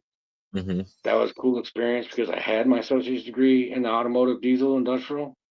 Our unit was only able to deploy a platoon at a time Mhm. because we were the the main transit hub for Germany and army Mhm. posts out there and Air Force posts. Okay. So the whole unit couldn't leave, otherwise infrastructure like Yeah. transportation and everything for our shit would shut down. So went out there to Iraq, and the um, the thing was, since it was my platoon that was out there, and I did make my E5 in '09. The year of the NCO is what they called her in '09. And I Yeah. was like, oh, I was like, wow, how about that? That's cool. So I Mhm. got that. And I took a few of the soldiers to the board and stuff while I was out there, whatever. And, but I was motor sergeant because I had that degree, you know, Mhm. and our maintenance guys, two of them, it took a while. They were like high schoolish, they had a bad mentality towards me because they're like, you're not even a mechanic, this and that, but we're mechanics. We should be doing this stuff. And then there Mhm. was E4, that was he was their shop foreman. So Mhm. they were already there was them two, and then him, and then there was Mhm. me. So Mhm. we was only a 4-man team out there in that platoon, whew, keeping up. I think 20 something vehicles. Mhm. I mean, they're big ones too. Calamars, container lifters, Yeah. Yeah. hammers, and also the longer trucks, transport trucks. Um, a bunch of Humvees that had little trailers, but also then a bunch of flatbeds and running a container yard at the same Yeah. time. So we were in Mosul and Diamondback, and we went back and forth all Yeah. the time. You know, Oh, okay. and it was a good job. It was a good experience for me to do that and be out there, and that was really had one of my favorite nights at all, like downrange. One of my favorite nights in the army altogether was me and Specialist Raymond. It was What was his last name, man? Raymond. Raymond's his first name. I always Mhm. called him that because that show Everybody Loves Raymond. Yeah. I'd always Yeah. have Raymond. Mom's mad at you, Raymond.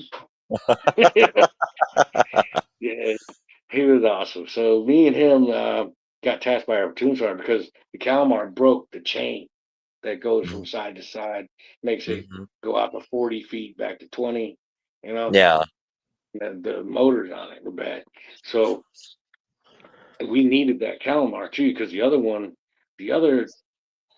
Mark II Calamar was down. We only had one run in. We had a fresh load coming in at 05. and he didn't think we could pull it off. And my platoon sergeant, he goes, you know what? Because he was another one of them Puerto Rican guys, and I love this dude to death. Me and him butted heads the whole time there because he was first sergeant, I was motor sergeant. He was all Yeah. over me and teaching me how to do all the meetings and the paperwork and all. Dude, motor sergeant paperwork, they can have that shit. I hated it. All the stats and the this and that and the parts and the overdues and backlogs and I hated that Right. shit, dude. But working on the vehicles was the good part, you know. Right. So he was like, you gotta get this Calmar up by the morning. We need a 05. He said, you went to the school. You, you Mr. Man, you better make it happen. I was like, okay, I got you. Don't worry about it. Me and Ray, we got it. So we were out there all night, and our LT was with us. He was one of the coolest LTs I ever had. He was prior enlisted, and prior enlisted LTs are always the best, Yeah. you know. Yeah. We were out there because at one point somebody had contacted a cigar company. Didn't know who it was, but they got a complimentary box, like a big, U-Haul box full of cigars in bags Yeah. and bags, boxes of cigars for our Right. platoon. We were out there all night. We had a whole bag of cigars. We're just puffing on cigars, listening to the music on the LT's little NTV truck. He had a little Hmm. Nissan Yeah. something. So we had the music jamming, and we're out there working on this Calamar in the chain with two forklifts on either side, holding the things up. And we spent all night doing it. Didn't sleep a wink. We got Hmm. it done. Got the chain on. Got it tested, load tested, everything. Started Pete on there. He's like, "I'll be damned, Hanson. You pulled it off. You did it, man. You're the man. I gotta say, I didn't think you were gonna make it. I thought you were gonna make me stand in front of Sergeant Major and get my ass fried. But no, it's working. I can see it." He goes, "You you you surprised me." I was like sitting over there smoking on a cigar, no top on, all greasy, nasty, and me and Ramon just, we told you our pee was good, you Yeah. know.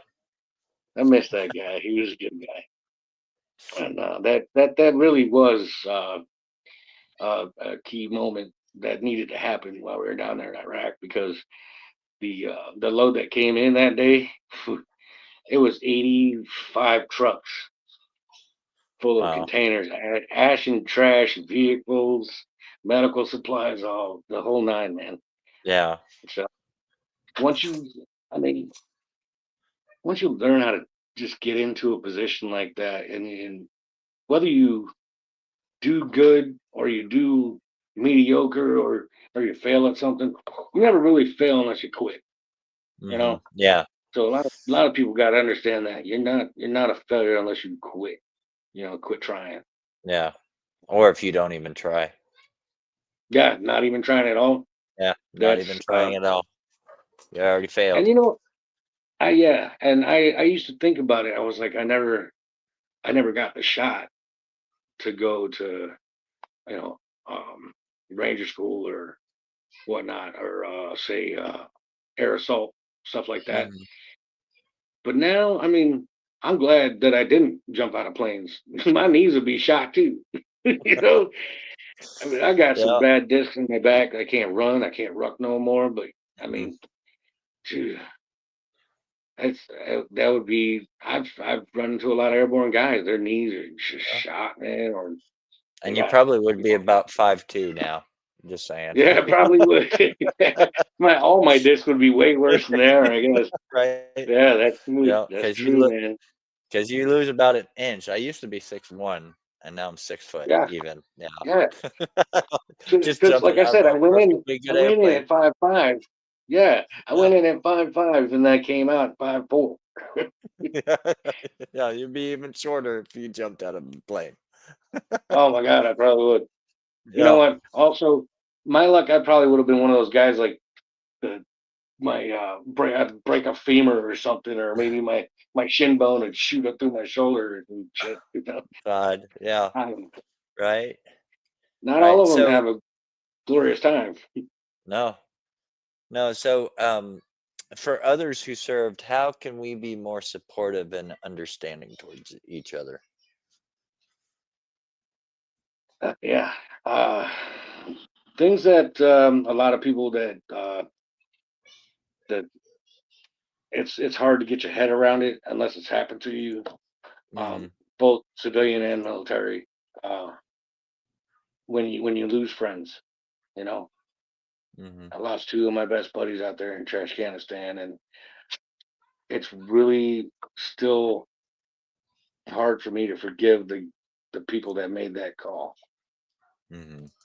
You know, Yeah. the platoon sergeant we had at that time, the first sergeant commander, the O2 major in the battalion, and then whoever else they contacted to get the green light Mhm. to go because it was from Fob Airborne down to Ghazni, and the roads were black for 14 days. Mhm. And that crew, I was not on that crew. I was on a different mission because we'd all bounce around and do missions together and then do missions with other Mhm. people, changing up Right. crews depending on what had to get done. And the decision that was made that night, man, it was detrimental because by the morning they made it to the gates of Ghazni, they were hit with some really hard military grade stuff. And Mhm. um, I've, as far as we know, there was plastic and copper formed projectiles involved, and the one driving was my one of my soldiers. I took him to the board, got him to E5, and he made his stripes before we left. And he just had a brand new baby with his wife too, right before we had to Mhm. leave. The kid was only like 3, 4 months old, and that guy, when they got hit,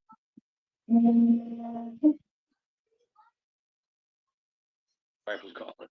Uh, Oh. the he got sucked out the door, and Mhm. he was in pieces. The other guy, the one of the other E5s, that was one of the guys I looked up to because he was on it, man. That guy was he was a guy that was meant to be a sergeant. You know what I mean? Mhm. And he, if you didn't have the answer, if you didn't have the answer, you go to him. And the guy, he's like, "Gotcha." You know, Yeah. he'd already gotten hit out there before that, and he'd been off the road for a while, and then he finally got back in, and his he wound up getting paralyzed Mhm. and stayed in the vehicle, but he got hit hard, and then it was like they got him on the medevac, took him to the medac, and he had a heart attack on the chopper on the way over, and then they stabilized him. They got him there. He had another heart attack. They stabilized him, and then later on, um, I believe it was our commander, whatever he said to him at the time, because we were all over there. You know, I wasn't able to visit, but our guys were.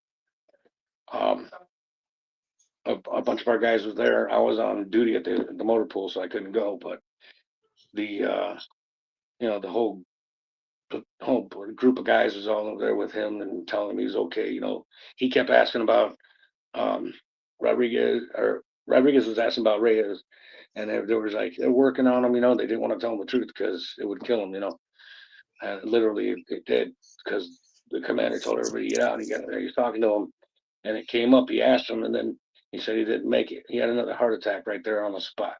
Died. Mm. They couldn't stop it.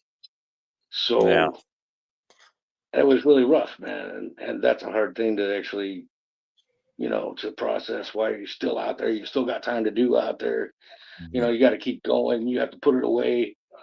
That's really hard for anybody to do. I mean, civilian wise or military. And some people lose family members and whatnot in car wrecks, uh, Mhm. robberies, or drive-bys. Mhm. I think that's like the hardest thing. People have to learn how uh, to process it first, Mhm. and how to move forward from that. Mhm. It's okay to stop and think about it sometimes, but you can't revolve around that. You can't let your life get wrapped up in that. It's like being in a snow globe of depression. Nobody Mhm. knows what's going on in your head. You can't talk to people. You don't think they'll understand if you do talk to them. you're still trying to do what's right in the military, trying to keep your stripes and all that stuff. And that happened to me, man. I got in the bottle bad. I was Mm-hmm. terrible. I mean, I was cleaning up 2 or 3 SoCos a night, and it wasn't Yeah. good. It wasn't good at all. But I wasn't the reason for my second divorce, but I didn't help it either. You Right. know. However, as soon as I found out stuff that I found out, I was like, you know what? Fuck it. I did the right thing. I Yeah. kicked her out. I Yeah. got rid of her. Right. Right. But I had to do the right thing. I had to raise my hand and put up the red flag for my first sergeant commander, which I did not care for anymore because they're the ones that was part of that call that made it. And I just had to throw up the red flag. So I told him, I said, look, I need to go to a program. Mm-hmm. I can't do this like this, Mm-hmm. you know. And there's a lot of things you gotta swallow your pride for, Yeah. and that one is the biggest thing that I had to deal with. Um, and I went to ADAPC and all that stuff. That wasn't doing shit. Mm-hmm. ASAP didn't do nothing, man. You know, I mean, all it is they're sitting there trying to educate you on stuff, how bad it could get, physically. Okay, got it. You know, Right. your liver going bad and you get wet brain or whatever. But it's both. Where I went to, it was a dual treatment. It was alcohol Mm-hmm. PTSD or Mm-hmm. alcohol drugs PTSD, Right. and a lot of it was soldiers that got hooked on their pain pills that Uncle Sam was giving them for all Mm-hmm. their injuries, Mm-hmm. and then also the depression meds Uncle Sam giving them for all that stuff that happens downrange, Yeah. and all that stuff that happens day to day and family wise and normal life. Um, so I went there to that place, and I'm glad I did. I really Mm-hmm. thank God that I went to that 28-day program, and they had that available before I got out because man, I wouldn't be half the person I am today if I didn't go there. So Right. thank God for those people, and it was a really eye opening experience, and Right. I learned a lot of things about myself as well. Yeah. And it was that something that is a very big takeaway for what people should think about. Especially when they have family members come back home instead of Mm-hmm. getting mad at them for it, or not knowing how to talk to them or Mm-hmm. help them go through a flashback or a Mm-hmm. PTSD moment, or stopping them from getting into fights and things like that. Mm-hmm. Or it's just really, it takes uh, some insight Mm-hmm. to know how to deal with that. Right. Yeah. Especially if you. I'll just say it like this: don't be like my grandma when I was talking to her about it. She told me to get over it. Don't tell people to Oh, get over it. That's the well, worst thing. Don't right. That just is, just don't say get over it. Like your best course of action is hand on the shoulder and say, "We'll get through this." yeah, That definitely. that that tells the person that's receiving that message that, "Hey, you're not alone. We'll get through this. Whatever it takes, we're gonna We'll get through figure, this. You're not yeah, we'll alone." figure something out. We're gonna Yeah. go somewhere. We'll see somebody. Yeah. Well, you got the VA folks, that guys that are in the Legion and stuff like that, or Yeah. You got the you've got VFW, Legion, there's VA. VA groups, there's groups that meet, Mhm. especially over stuff like that. Yeah. Yeah. And for those of you listening and that you're a veteran and you're struggling, you're not weak if you speak up. You're not. Oh man, That I you I would definitely say 100% call on a brother, yeah. call on a sister, somebody that you Yeah. served with, somebody somebody that knows you. I'll Mhm. deal with it. Um, the uh, the main thing is to go ahead and do a buddy check, you Mhm. know, and and if you know somebody else that is, and you know, you're that veteran that does the buddy checks for people, and then you realize one of your buddies is not doing so well. He's like, you're drinking too much, or every time he calls me, he's drunk and keeps Hmm. talking the same stuff. It might be hard to deal with, but you know what? Hang in there, stay there for them, keep on Hmm. doing something to let them know you care. Or That's be like, or be the like biggest David. thing you can do. Yeah. David messages me when he hasn't heard from me in a while. He's like, "You Mm. doing okay, bro?" I'm like, Yeah, "Yeah, I'm just yeah. busy, bro. I'm just busy." Right. There's definitely times where you like, I wonder how he's doing, where he's at. And it's, in fact, actually, my one of my favorite NCOs, Sergeant P, who didn't know I could get that Calamar up. I can't get a hold of him for like the longest time now. I don't know where he is. I don't know what happened. I know he had a heart attack some years ago, uh, but I haven't heard nothing from anybody else that knew him or talked to him too. Mhm. And it's kind of scary. Right. I think he went. I don't know. Yeah. Maybe he went back to Puerto Rico. He could have went back to Puerto Rico. I mean, he was always talking Yeah. about it, but he's like not on Facebook anymore. Oh And yeah. it's nuts. But I just Yeah. wish him well. I hope he's doing good. Yeah. Yeah. I have a buddy like that. He doesn't even answer my calls, answers my texts or anything. Like he gets in this little funk where he hates the world and he just cuts everybody out. But I still have contact with his wife, so I'm like, "Is he okay?" And she's like, "Yeah, he's Oh, he's fine." I was like, okay, he's just not talking to good. anybody, At least you got some kind of insight. I mean, Yeah. somebody there that could tell you. Yeah. Yeah, Sometimes they.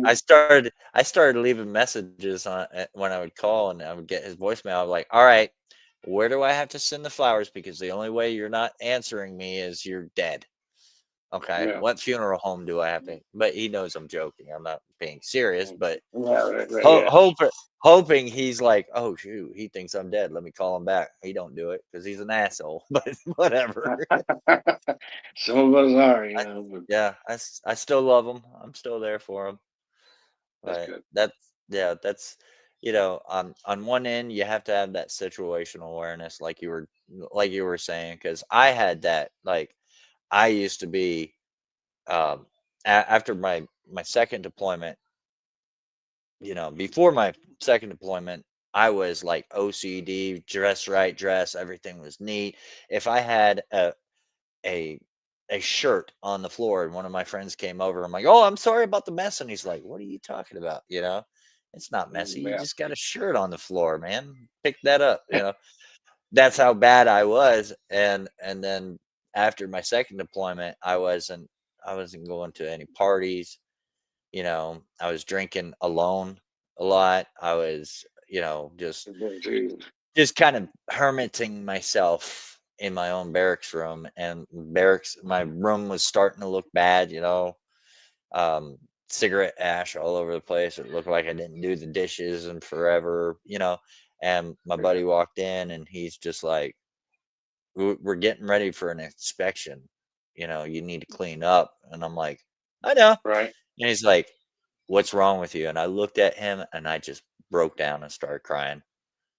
And I was like, "I don't know what's wrong with me, man."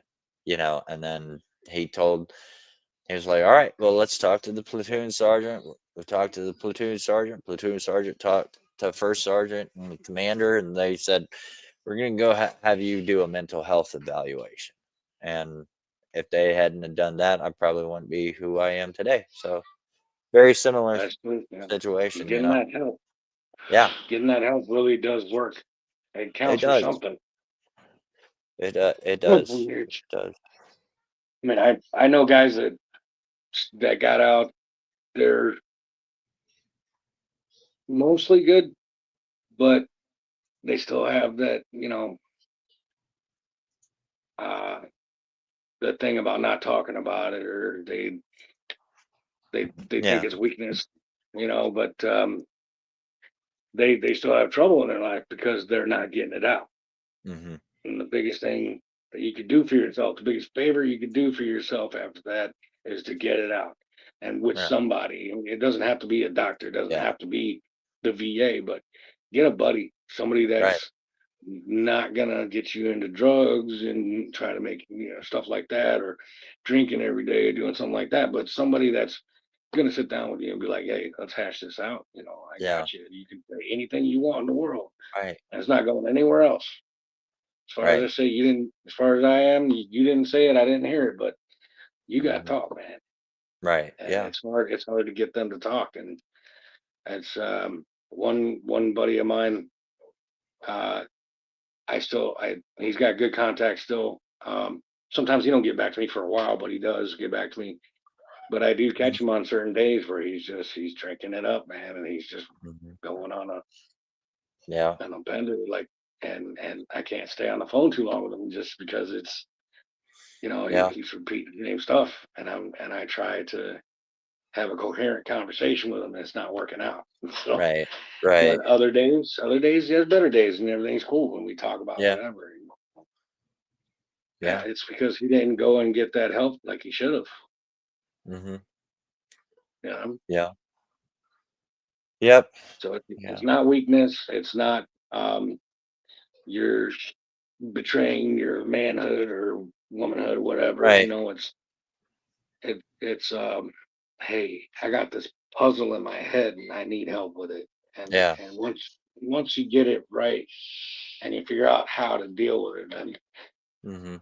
you're gonna feel a lot better. Yeah. Yeah. Sometimes you need a outward or inward look. You know what I mean? Yeah, Like someone from the indeed. outside to look in to figure out that puzzle.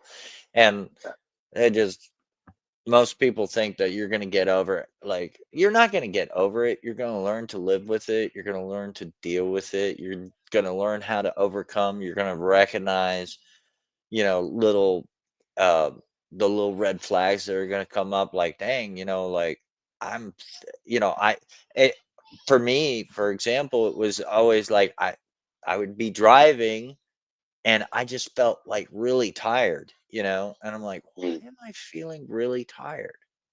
You know, I Depression does got that. yeah, is I've got plenty of sleep. I got this, and then usually and then it starts to snowball, and I'm like thinking of something, and then I'm like, oh, I better call one of my friends and be like, hey, what's your, I have some friends in the chat that I've called up and I've literally cried to, and as soon as you cry, you're good. You're good. Like I just needed that cry. I needed to get it out, and Yeah, you know, and a lot of times, a lot of it do, man. It's yeah, like a lot of sometimes it's times the it's hardest not thing to even do.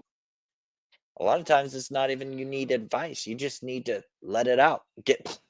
You know, let it out Sometimes you need to and say it, release it. And that's all you need. So, especially if uh, it's something that's bouncing around in your head. You mhm, can't get any different answer than what you got. yeah, But you bouncing off a buddy, and they're like, "Well, what do you think about this?" yeah, You ever look at it like that? right, And, right, and yeah, sometimes it's just like, "No kidding, man. Damn, I right, wasn't yeah. thinking." And and when you do that too, like you might have that one friend that you think you could open up to, and you open up to them, and they might say something. It's their ego. They're like, "Well, you can stop acting like a little bitch," and you're like, "Okay, I don't need to talk. Yeah, I don't need to talk to him. Okay, I need yeah, to call right, somebody else. Or right, oh, just rub some dirt in it, walk it off, take some Tylenol. Yeah, you know what you could do? You could ranger the fuck up. That kind of. I think a lot of us, because it's back and forth. It's an ego thing, definitely letting it out, and it's also an ego thing. Like a lot of veterans will say, like, "Oh, stupid stuff," to you, instead of being like supportive and being like, "Hey, let me listen," and just get rid of the ego completely, all across the board. If somebody calls yeah, out to you and says, "Hey, I've got something up in my head," don't say, "Well, you're acting like a bitch. You need to ranger up." Blah blah blah. That's not productive. right. It's And a about lot of being times, human. yeah, a lot of times we don't recognize that. Like I've had three friends. One of them was like a second father to me, Sergeant Day. I'll never forget him. He didn't say anything to anybody. He just up one day, walked out, and hung himself to a tree, and his family found him the next day. Jeez, And that's like when the news hit me, and then we had another guy, Branch. He was a medic. He fought his demons. Carter, who, if anybody remembers Adam Lutch on here last time, that was Adam's best friend. He became family. He lost to his inner demons. And a lot of times I hear veterans say, well, I didn't know he was suffering, you know? So it's not a weakness to open up. It really Yep. isn't. Forget societal norms where men aren't supposed to cry. I'll tell you, motherfucker, I cry. I cry. Right.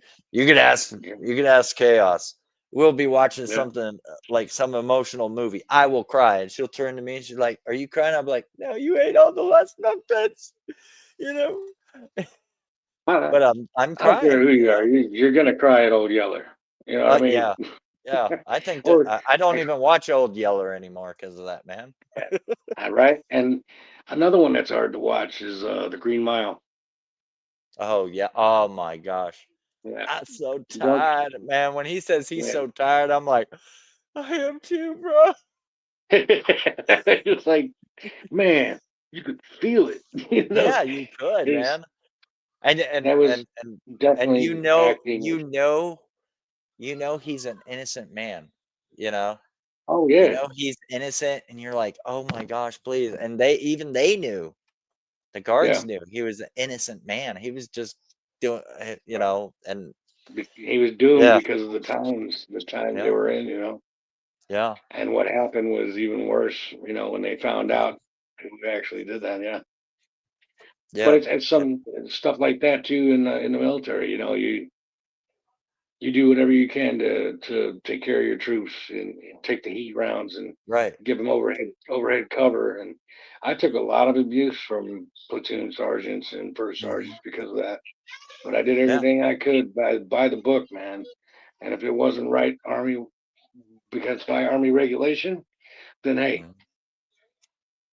I wasn't going to let them get away with it. It's like I damn near lost rank while I was out in Trashcanistan from my platoon sergeant because he didn't like the fact that I stood up to him against, in front of the other NCOs about Mhm. certain things, that Right. if it wasn't on the regulation, if the Army doesn't have it written down to say that, just because you made it up don't make it right. Right. You know, Right. oh, don't do that with me because I'll win. I'm like, why? If you're not Right. right by Army standards, and I don't think anybody's gonna think you're one. Right. We can take it to this, and if the first sergeant's on your side about it, we'll go sergeant major about it. I'll keep on going. Right. You know. Right. I've noticed that in the military too. Like a lot of times they'd like it'll be there in writing, but it's kind of like with laws, how people interpret laws, like I've gotten Mm, in trouble before.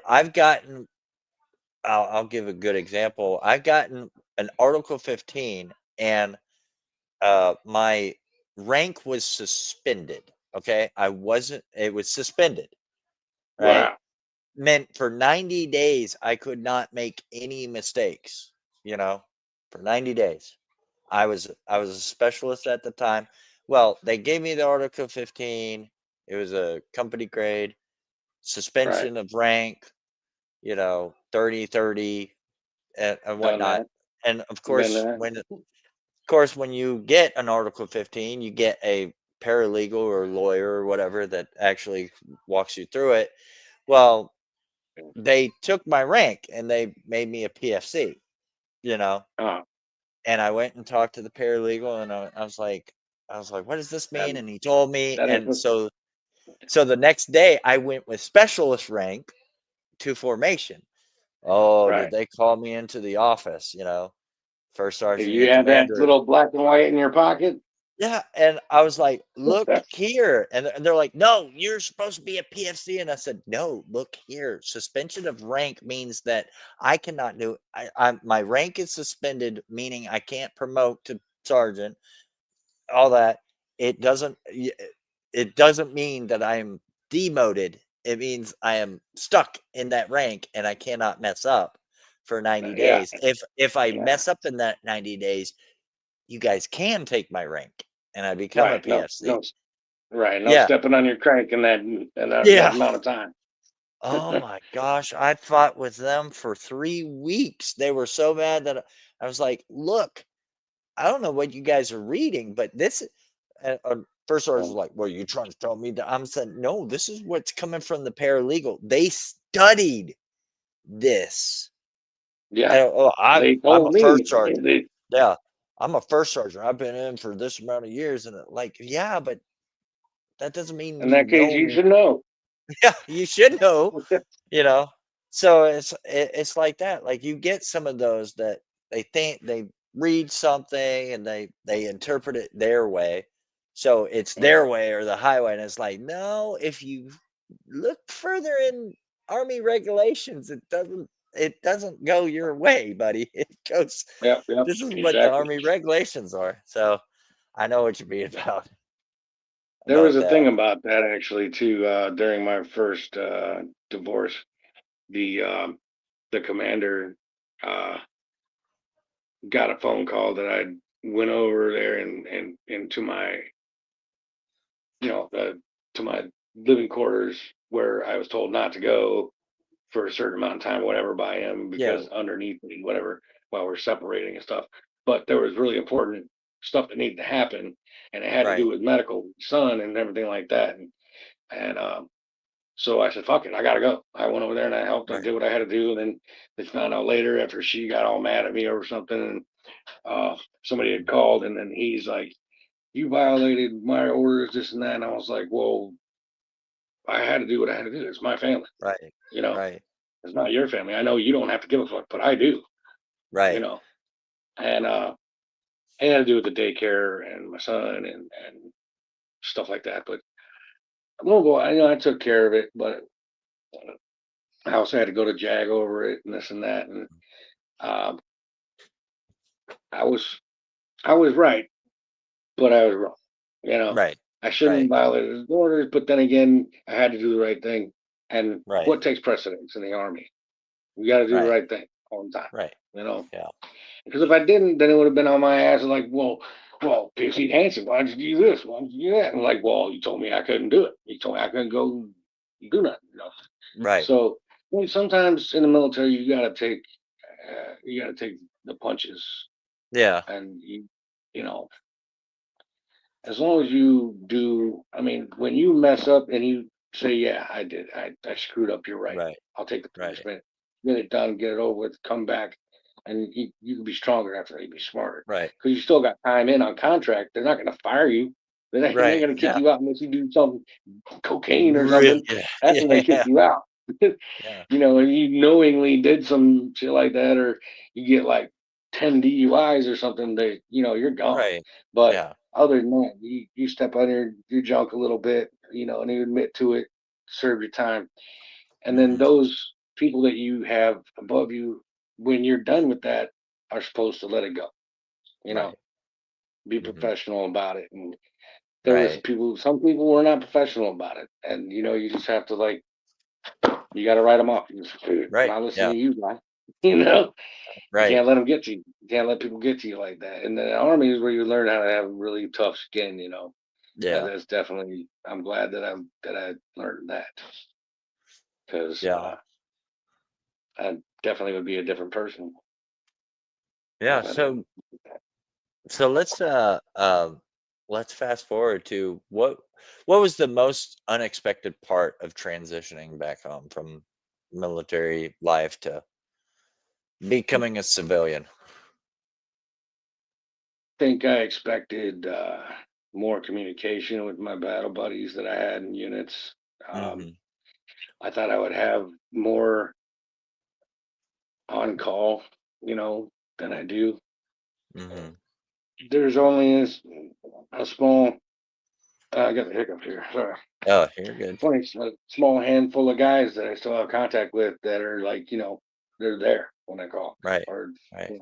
we go do stuff sometimes.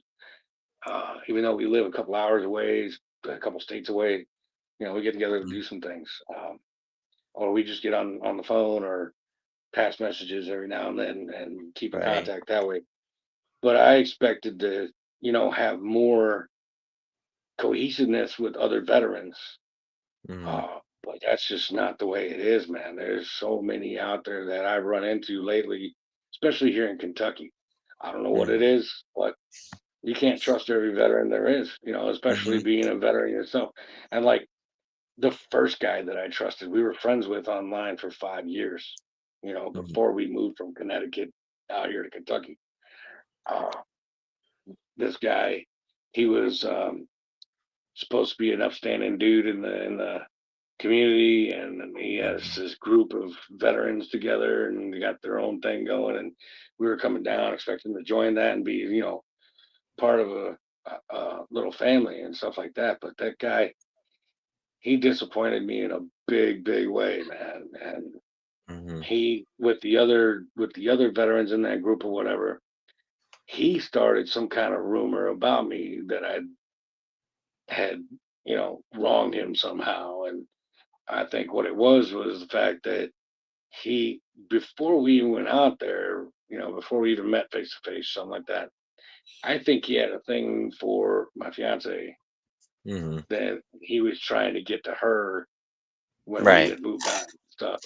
And when he Yeah. realized that she was not with that, not that he tried, because she would have told me right away if he did, Right. and that'd be after she punched him in the jaw, because she's that Right. kind of woman. Yeah. But she, I started thinking about it, and we were talking, and I was like, why would he do that, out of nowhere? And I mean, I got so bad, I wanted to go over there and just beat his ass and hospitalize him, you Right. know. But I decided not to, and I stayed home, and I had a little too much to drink, but I Mhm. stayed home. I didn't go nowhere. I didn't do nothing Mhm. bad, and okay, I paid for it in the morning, but that was, Right. just me, Yeah. my thing, and I didn't hurt nobody. Thank Right. God, because we would have wound up in jail. Yeah. So I made a better decision. And but that guy, he was a veteran that I was supposed to be able to trust, and I was Mhm. all in on it. I totally thought that he was a good guy, like you and me. Like Right. I know I can trust you. You've come over to our place and we've been there, and Mhm. I, I know that you're on the level. I thought he was too, but he turned out he Yeah. wasn't. And there's a lot of them like that out here. Yeah. Yeah. There And there was a are. couple other events that I ran into that disappointed me again. And I'm like, you know what? That was like that. What I thought, that was the biggest misconception that I had. I thought all of us, all veterans, every veteran I met was going to be like, respect the Yeah. code of the Right. brotherhood of, brothers in Yeah. arms and everything. Yeah. It's not like that. And it's hard. No. And I get it for guys that are out that don't have nobody, don't have anybody around. But Mhm. you got to also realize you're part of the reason that you don't have nobody around. You have to come to grips with that. You got to Yeah. be out Yeah. there. You gotta go meet other people, and you Right. gotta be a part of your own recovery. Yeah. It, yeah, Yeah. You gotta test it. See if the community that you're getting involved with is a no go a go no go yeah, community. Like, definitely. Yeah, yeah, you're gonna have some fails. I've had some fails too. I think everybody does, but it's like, once that's exposed though, okay, that's what I need to avoid. And a lot of times I think it betters us as well, as individuals, like, okay, wow, I definitely don't need to be like that. yeah, Like, I don't, yeah, and you and I, for those that don't know, David and I did not serve together. Me and David have met over social right. media, and an organization that we thought was legit, but we Yeah, we've come that was across some organizations that were not legit, nice. and we Yeah, were trying to help out. And, as a matter of fact, the individual that ran the organization wasn't even a veteran themselves, but right. Yeah, we thought that he that was, was a but he trip, wasn't it? wasn't. Yeah, That was I was, that was a big yeah, man. and I think a result of that is the like David and I had become really good friends, and his fiance, and uh, so as individuals, we have grown to recognize, like, now we can look at somebody and be like, okay, we know what to look for now. Are you legit or are you not legit? Because Right. we've been Right. burned before in the Yeah. past. You got to And spend some time. You got to really look into people now. You like yeah, test the waters first. That's for sure. Don't just jump yeah, on in. yeah, yeah. No, hey, Daisy. Because I mean, if the ship goes down, you can wind up being on it. You don't want to do that. Mhm. Yeah, yeah. So, um, we're getting closer to the end. What advice would you give a service member preparing to ETS or retire from the military? First thing, kind of what we were just going over. First thing, get a little phone book. Get all your best pals in there in your phone book. Hmm. Some kind of communication. Get their email.coms, phone numbers. You know, place where they live or whatever, and try to make some plans. But Right. give each other space enough to gonna live it, and you're not always Mhm. gonna have time to get off work. Some of you ain't gonna. Some, you know, I got my medical out, so thank God that I got that all together too. Because also this, while you're transitioning, if you were getting a med board, getting out that way, and don't slack on your paperwork.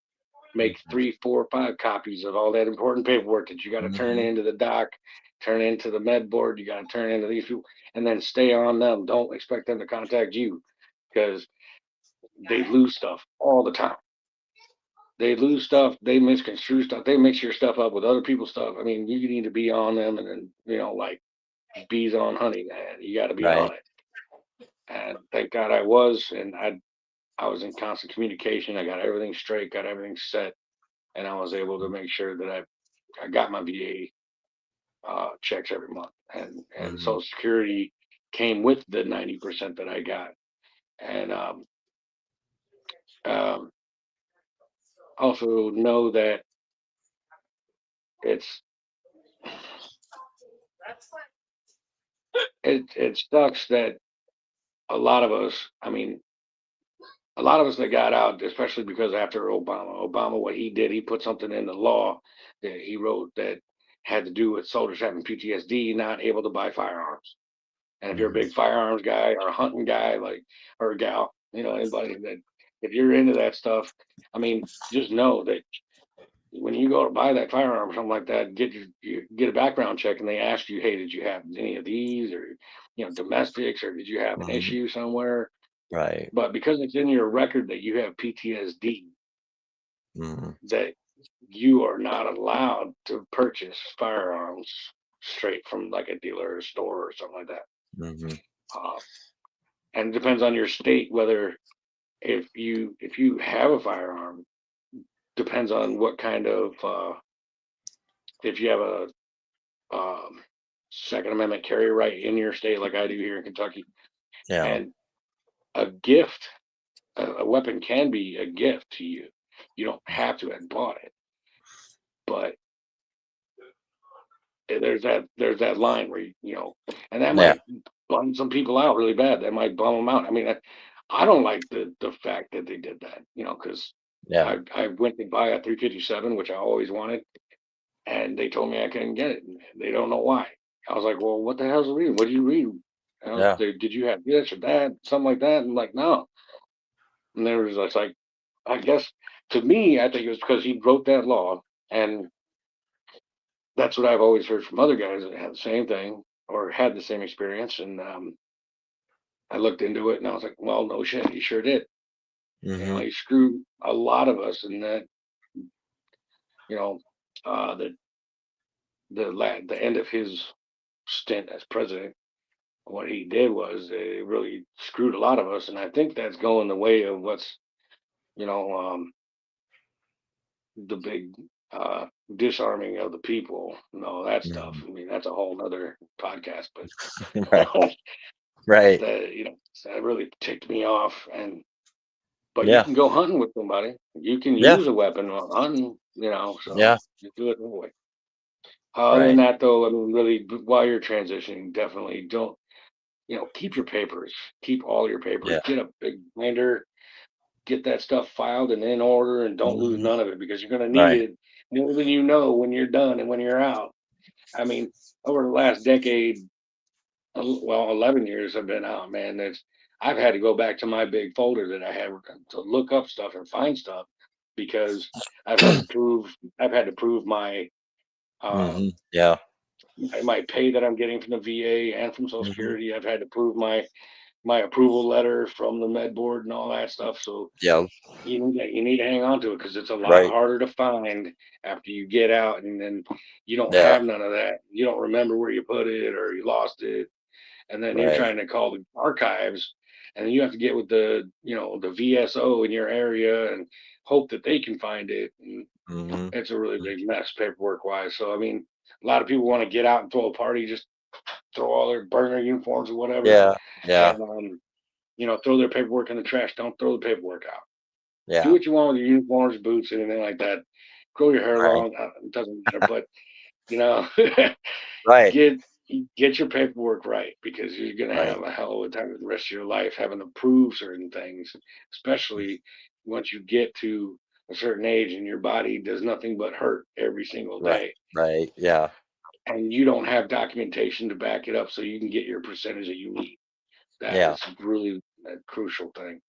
Right. Yeah. Right. And that kind of segues a little bit into what advice would you give to someone considering considering joining the military today? Which, yeah, for every single piece Well, of paperwork that you get while you're in the military, save it. yeah, definitely. Yeah.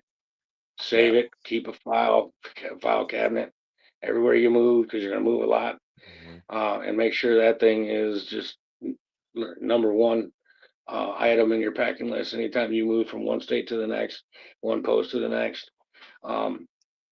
especially overseas because there's a lot of damn paperwork for going overseas, especially if you bring a vehicle or bring one back. You know, paperwork, paperwork, paperwork, Mhm. copies, copies, copies, dude. Right. Everything from day one, Yeah. especially if you get hurt. Don't be a tough guy because Yeah. at first, in the beginning of my career, I was like, I'm supposed to hurt. I'm a grunt. I go out there, I do this stuff. I get hurt. Mhm. I'm bulletproof. But then after a while, you're not. And then you wish you had that paperwork to Yeah. back it up. I mean, I'm glad I got 90%. I mean, I'm surprised. But Yeah. I, I recently tried for mine after a decade of having the same pain and degeneration and bulging discs and stuff and new aches and pains. And I've been going to the VA doc for. Uh, I tried for my last 10% and it didn't go through. Yeah. So I'm just like, what more does it take? I mean, do I got to wind up in a wheelchair for this? Because Right. I can't walk. I mean, the most walking I can do at a time is leaning on a cart at the grocery store, man. It Yeah. takes everything I got sometimes because my back is just that bad. It locks up on Right. me and it hurts if I don't sit down for a while. And having the extra weight on me that I can't train off doesn't help either, you know. Mhm. So dieting and trying all these different things and different, you know,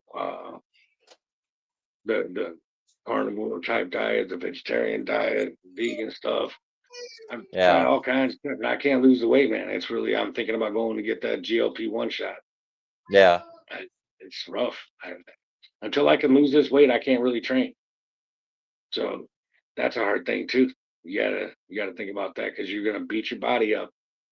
If you're gonna be a grunt, then you better be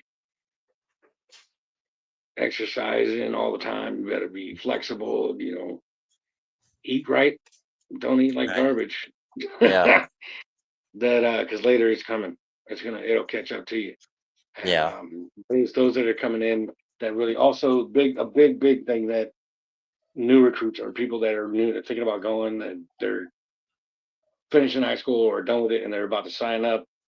Um, be smart about it. Think about who's in office. Think about the Mhm. stuff that's going on. Start watching, you know, Mhm. the news and things like that, or not the news media news, but Yeah. the real news, like people that give it to you straight. I mean, you can pick and choose them online. On YouTube is where they're at. I like redacted. They're smart. They Mhm. They Mhm. weigh both sides of the fence out. Mhm. They give it to you straight. There's another Right. one, 1440, I guess. But there's, you got to be smart. You got to look at what's going on in the world and start thinking, okay, why haven't we heard about this thing anymore? But we're hearing all this crap. You Right. know, why is there all this noise over here? But what happened to this over here? Mhm. Start analyzing that, and also pay attention to who's in charge. The new Mhm. people that got put in now, I'm really glad we've got Pete Hegseth where he's at, and we've got JD Vance in there. They're both military folks. They know what it's like to be where we were, Mhm. um, and it was good for me to see that happen because Mhm. those guys are really in tune with what we dealt with, what we do. We Right. were boots on the ground before, you know. Right. Um, Right. and so we've got to be smart about it because if it turns another way like we just had already, you know, with Biden and all that, I would not join during a time like that at all Mhm. because the army was in disarray. The army was Mhm. totally right up until like the last 4 or 5 years before I got out. It got so stupid. Mhm. It was dumb, dude. Yeah. And they like took teeth away from NCOs. Mhm. They took teeth away from AIT. Was not even didn't have drill sergeants anymore. Mm. They just Yeah. had NCO babysitters. Yeah. And it was a mess. The army just went to hell. But now that Pete Hegseth has said we're trimming the fat and we're getting Mhm. rid of this, we're getting rid of that. Hey, be offended if you wanted to, if you want to be, but if you are not performing, you can't be Mhm. there. Yeah. If you're Yeah. not if you're not sure who you are, you can't be there. Yeah. I'm not going to get It's into it too deep because it's a real sticky yeah. bunch of shit to Yeah. get into. Yeah. But Yeah. Oh, the I army, got you. any country's military needs to be Right. cut and dry, I, and it needs to be one way. the military does not need to be a social experiment. We don't need to. Not We don't. right. And I know I'll offend somebody out there, and I don't really care. But we don't need people that are transitioning from men to women. We don't need women transitioning from women to men. We don't need that in there. You need to be combat effective. You need to show have a show of strength, all that. We don't need all these, Because the oh, world's let's looking at you. try this out. Yeah, we don't need to try out. Oh, let's try this. The military in itself is already a guinea pig, anyways, because when you Yeah. were in, when I was in, we got so many different shots. We didn't even know the damn names of them. You know, Yeah, and and how many times do they start you over on the damn what is that? Anthrax. oh I got yeah, started over oh on my god, anthrax like 3, 4 times. I got the anthrax shot so many times, and I got you it know, way more than I should have. That's probably part of what's wrong with my body. I don't know. right, right, I and got neuropathy now, so yeah, yeah, could have been and that. so I mean, I know it'll get some people in a way when they watch this, or as they're watching this, or they watch the replay, they're gonna be like, "Oh my gosh, I can't believe they said that." But you have to be combat effective immediately. Yeah, Like no lowering any regulations. Just, oh well, we need to have these people in this. No, yeah, if it if it ain't broke, don't try to fix it. yeah. The system has worked for a long time. A good example is, you remember they took away the shark attack for a while. Remember that? Uh, And then I don't know those, if it was when I Pete got those Hegseth. troops in, oh Yeah, I don't know if it was Pete Headset, but it came back recently, and the reason why they have the shark attack, like a lot of people on the outside looking in, look at it like, oh, that's just inhumane. Like, why are they? There's three of them screaming in his face, and he doesn't know what to do. And it's supposed to simulate stress under combat scenarios. Like, you right, have to exactly. think of the best outcome. You have to think of the best scenario. How do you get yourself out of this situation? And if How you do you have this operate drill, with all that yeah, noise? yeah, if you have this drill sergeant yelling at you to put your bag down, and this drill sergeant's yelling at you to pick your bag up, and this drill Yeah, sergeant's yelling at you to do an about face, you're like, I don't know what the hell to do. And so you're just like, you have to pick something, you know, Yeah. you have to You're pick playing something. Simon Says at like Yeah, full speed, man.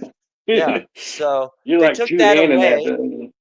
They Yeah. took that away because they felt that people that were outside looking in saw it as inhumane and blah blah blah. You know, just Or like right. it's bullying or something, Yeah, and it's it's not. It's bullying. it's It's not. it simulates the stress of combat. It Yeah, simulates the stress of having to deal with a situation that you've never been in before.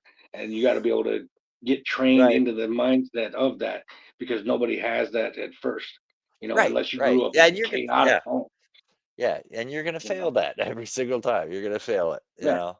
But you get better each time. And then Yeah, also, when you do go out there to combat, you can have bombs going off and people yelling this and that, and you're getting yeah, shot at.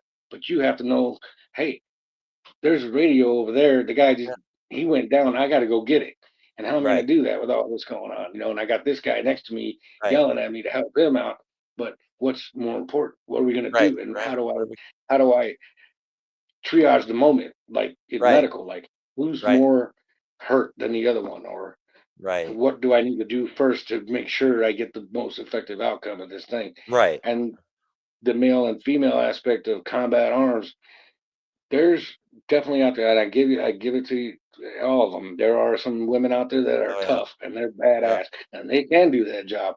Mhm, However, there's a you know, physiological difference between mhm, males and females as far mhm. as being able to pick that dude up that's 380 pounds, with his gear and everything, Yeah. and then drag him into a safe zone.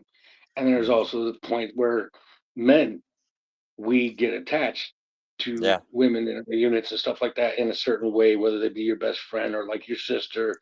You don't even have Yeah. to be like in love or nothing like that, but Oh, you really trust that person because they help right. you out. But you see them get hit and die, God forbid. That's not Yeah. only going to take a toll on you, but it's going to be the rest of the squad too. Yeah. And that Yeah. takes out when you think about the mentality of a squad getting taken out. If you take out their leader, most armies out there, or you know whatever, what have you, their leaders get taken out. They don't know what to do. They're thrown in disarray. Right. But we don't do that. Right. We go to the Right. next in charge. And we keep on Right. driving on. We have to grab that and pick it up. And it's seriously harder for guys in combat arms to Yeah. see a female go down because it's you know psychologically, you think about your mom, you think about your Yeah. sister, your Mhm. cousin, your aunt, somebody, Yeah. and they didn't, maybe they didn't do the wrong thing, but they didn't deserve what happened to them, and Mhm. that gets a whole psychological mess. When you take out that one person, it takes out like the whole squad, Right. and it's Right. Yeah. And as somebody that's been in combat and lost somebody, like who I lost was a man, you know, and that yeah, was and that what affected the squad emotionally. Just a man, like yeah, we ate next to this guy. We, showered next to this guy. We yeah, slept in the same bee hut with this guy. yeah, We did a lot of things. Like we complained about being in the suck with this guy. We mhm. drank near beer with this guy. We, you know, did a whole bunch Wishing of it was stuff with real. it. Yeah. And then you go out on a patrol, and then this guy goes out, Yeah, and it's like, "Oh, fuck, dude, he's gone, man, he's gone." And then everybody's like, "Gotta hold it in, man, gotta hold it in," and you look at the Titanic. When the Titanic sank, it was always the men prioritized the women and children first, and the men will get on the lifeboats afterward.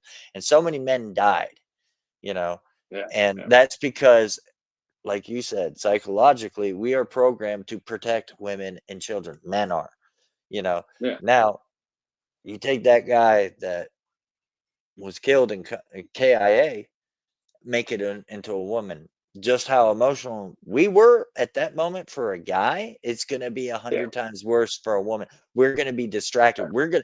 We're more than likely, we probably would have said, mission over, get RTB, mission over, we're done, because Mhm. none of us would have been able to effectively do the job and continue on because we're like, want to get a Casovac immediately, get this person out, and you know Yeah. we're all distracted, and that's just the way it is. And there's other things too. There's like feminine, and I'm trying to set up a debate between two women, one that is the affirmative and another one that's a negative, on both of them veterans, of course, on should women be in combat roles, Mm. and the reason why. And of course, I'm going to be the moderator, and I have to be unbiased. I have to listen to both Right. sides, and I can see both sides. I can understand the arguments, Right. but another factor that most people don't put in is the feminine hygiene products. Like you remember, and I remember on FTX in the States or in Germany or whatever, we're probably gone. We know exactly how long we're going to be gone for. There was never if they said we're going to Right. be out doing the FTX for 30 days, women could easily prepare for that. You know, um, Right.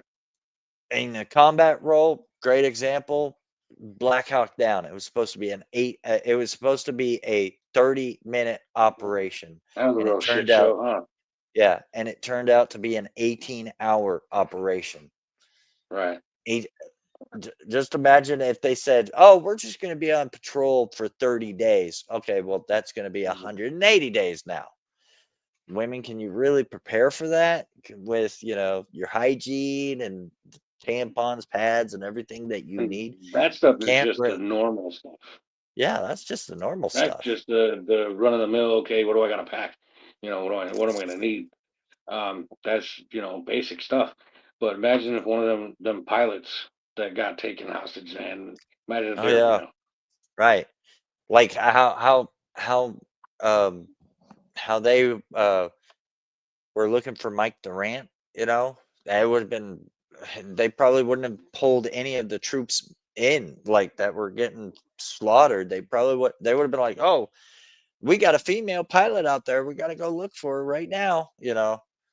Um yeah, and another thing is the culture differences. Like, in yeah, with the Afghanistan, enemy culture, yeah, yeah, Afghanistan, that women are just nothing to Afghan men, right, So what, yeah. you know, like I mean, they like it might or keep not, them it's in. there. Yeah, You yeah, can, yeah.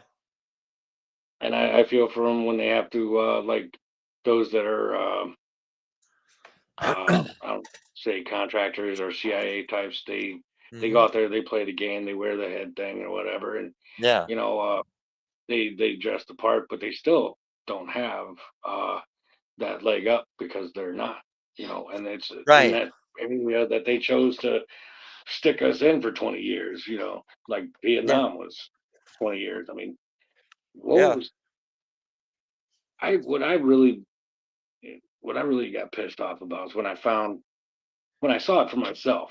We were Mhm. out there supposed to be for the hearts and minds of the people. We're supposed Right. to help them, do this or that. We were building schools and trying to build relationships with them, but we're still getting pummeled by these guys and getting attacked. Yeah. And all we're doing is trying to give them stuff and whatever. And it was pointless for me. It was frustrating. So we were just living day to day, protecting each other, trying to do it for each other. So I mean, we all raise our hands for the right reason. So Oh, you're good. sleep We're apnea is almost done. a thing. No, no, no. Sleep apnea is a thing. I don't get Yeah, much sleep.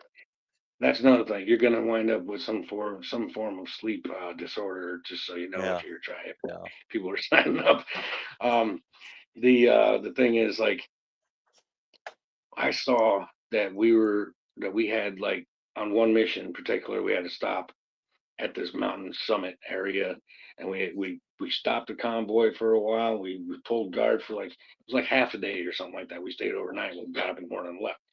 but there was construction vehicles in and out of these mountains, Hmm. you know. And I'm like, what the hell is that all about, you know?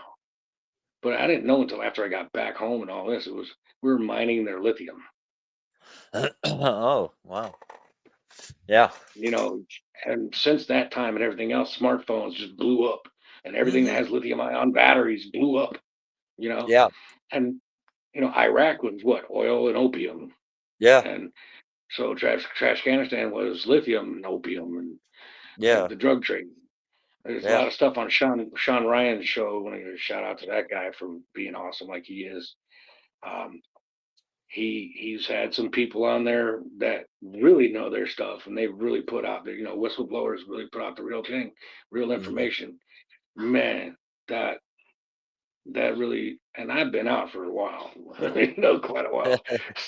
Still boils my blood to hear that stuff, Right. you know. Right.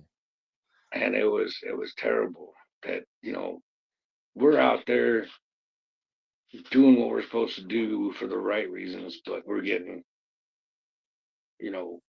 Hmm. misled Hmm. for Yeah. aspirations of others that are in charge of the whole show. Yeah. Yeah. And that'll be. I'm definitely gonna have you on another. I have this thing. It's called military talk. Where it's just an open panel of it could be a debate, it could be just Mhm. talking about whatever, but we'll save that for another podcast. But you and I both know the true story about Pat Tillman, and he was Yeah, another that whistleblower. was Yeah. that was a Yeah. sad thing that happened to him, Yeah. man. Yeah, we'll save that for the military talk for sure, He was man. a real freaking hero, man. I Yeah. watched Yeah. a documentary or two about him, and then some other person that knew, wow. I was Yeah. like, that's Gave just gave up a NFL career yeah, because that's a hell of a thing. And yeah. he was such a performer too, man. Yeah. That guy, he made a lot of Rangers jealous. Yeah. I'm gonna And all take he the was doing was he was doing his part as a patriot, you know. yep. Yeah, that's true, Steve. I've had this. Well, I watched that. You remember the TV show, The Unit or Unit? Well, yeah. It was about special forces, and the one sergeant said that in there. He said, "When you're in, you're the best. When you're out, you're a pest." Yeah. And that's never been a truer statement I've ever heard in a TV show about the military. Yeah, right, But yeah. yeah, That there's yeah, some there's truth to yeah, that. yeah. There's a lot of Yeah. truth to that. So And that I could imagine what those operator guys go through because he was not only a SEAL but also CIA op and yeah, contractor. So I mean, that guy has seen way more than you or I have, but he couldn't say anything more true yeah, than yeah, yeah. putting So that out there. what does being a veteran mean to you personally? Probably should have started Ah, with that, but well, hey, it's a good one. Some guys carry it around like a bad cloud. They don't like people saying thank you for your service or this or that. They're like, mhm, I ain't no hero. I didn't do nothing good, but maybe you did. You probably did somebody good somewhere in your mhm, career or what you did. mhm, You may not know it, but there's I know for me, I'm proud of my service, what I did. You know, I right, had some soldiers when we got back from Trashcanistan, they thanked me because if mhm, it wasn't for me, just listening to them and giving them pointers on how to deal with stuff, or how to keep a journal and write stuff down and get it out of your head, but don't show it to nobody. Write it down, read it, deal with it, burn it. mhm, Whatever you got to do. mhm. Um, of course, if you're thinking suicidal, homicidal, you need to raise your hand. Yeah, Don't go writing it all down and let somebody find that because they get you in trouble. right, Um, so there's 3 or 4 Joes that I did that for, and they said that you saved my life, and I love you for it. And I was like, that is mhm, that is so right, man. That means the world to me. You mhm, know.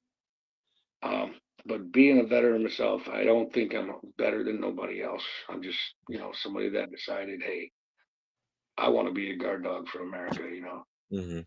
I didn't expect to be Rambo. I didn't expect to be the best one in my unit, but I tried. Mhm. I did everything Right. that I could to be as good as I was. And if I wasn't good for others, then I wasn't good for the job. Mhm. Um, but nowadays, also, you see the kind of people you deal with that, like I said, those weird type of people that you seen like they never got their ass whooped when they were kids, so they need it now. You know, Mhm. um, I got to take it with a grain of salt and realize that okay, they didn't grow up like I did. They didn't Yeah. they didn't go through what I did. So they're stupid. They could be stupid all day.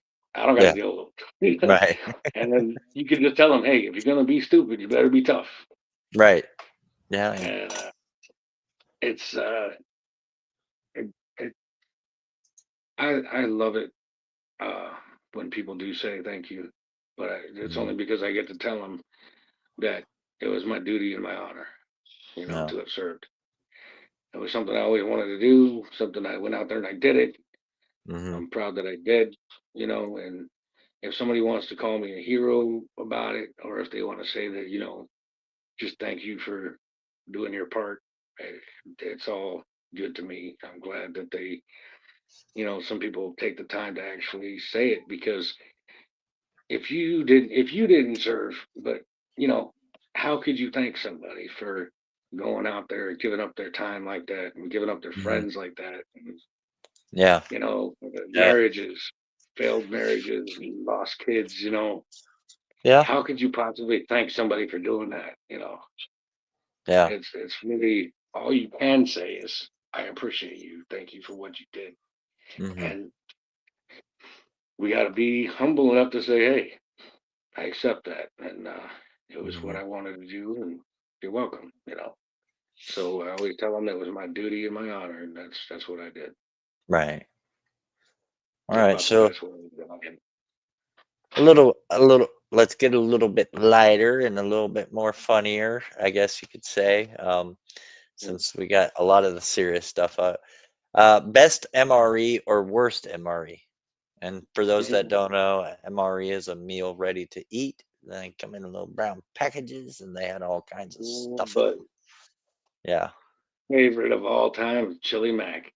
Chili That Mac, one yes. always the best. You got the Oh best yeah. snacks in it too, Yeah. and you could never go wrong with it, hot or cold. Yeah. I learned how to eat them cold real quick because in Right. basic, a lot of guys you get down, they let you have your chow time, but guys are still waiting on their heater packs and stuff and barely get the spoon in. All right, pack it up, let's go. Like Yeah. guys are still trying Yeah. to eat or they didn't get to. I Right. was just like, I'm ripping it open right now and put the Yeah. Tabasco on there. you know, That's get that's why crackers and crumble them up in that shit. people look at me strange sometimes when I go and I get like a Chef Boyardee can and I just open it up and I'm like, I don't have time. I just and they're like, you're not Yeah. even gonna heat it up, and I'm like, Why? my stomach's been made that way. Yeah. It's already cooked. It's already cooked. All Right. you're doing is heating it up. That's all you're doing. You Yeah. know? That's it. I mean, calories are calories, man. That's it. Especially when you're dog hungry, man. Yeah. You can grab, Yeah. you could drop a hot dog in the sand, pick it up, wipe it off, and just say fuck it. Yep. Yeah. It gives it a little or texture how about to this it. when you're eating hot chow in the field out there and the sandstorm comes, Oh just yeah. try to Yeah. cover you, Yeah. put I'm like, oh your no. shirt over it or something, but you still got sand in that shit. I Right. don't care. So Tabasco. what was the worst MRE? I'd say that has to be. I mean, and a lot of people, I'm pretty sure a lot of vets would agree, is the tuna noodle. Oh, tuna. Oh, I thought you were gonna say Yeah, veggie omelet. the Veggie veggie omelet omelet. sucks. It Yeah, does, it but sucks. that was later. But the tuna noodle, I'll never forget it. Oh boy. Ugh. Yeah. It was actually the last FTX in basic, and we were in our crow's foot positions, waiting Mhm. where you had to stay up all night, on Yeah. guard. And we barely started, and I had tuna noodle, and man, my stomach wasn't right. I was like, oh. But a buddy of mine, I don't know how he had it, but he had it. He was a dipper, and Mm, he had some chaw on his lip, right? He's like, here, try this, dude. I was like, what what's that like? He's like, just put some in your lip, see what. I didn't know that you couldn't swallow your spit. God. My stomach Uh, was already messed up. That tuna noodle oh, already had me. I'm like, oh, dude. I'm laying down on guard trying not to make noise, and I'm ripping them bad. I'm like, I can't stand the smell of myself, you know. And then I'd got that dip in my lip, which I'd never had before, and I wasn't a smoker at mm, all until I got to my first unit. right. So I turned green, man. He goes, dude, you don't look so good. I was like, you don't say, really? I don't feel so good. So I said, look, dude, you got to hold it down. I have to go to back, run back and hit the train. So I went to that little dugout in the ground with the wooden Yeah. slats on there with the holes, and that was Yeah. it. You didn't have no walls around here or nothing. I'm over there barking and uh, dropping the bizzle at the same time, man. My drill sergeant comes over. He's like, "Hey, how you doing?" I'm like, "Ooh," and he's like, "Do I smell a little tobacco there?" I'm like, "Whoa." He didn't bust me for it, but he said, "I think you got punishment enough.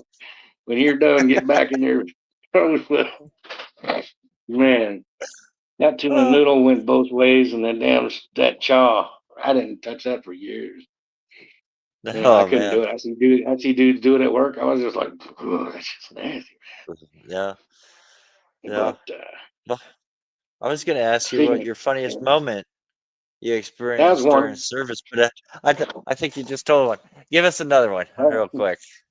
okay, one on the about every mission. I went on out of 110 missions our unit ran. I went on 65, No. and Yeah. 64 of them we got attacked. Only Mm, one mission I didn't get attacked on.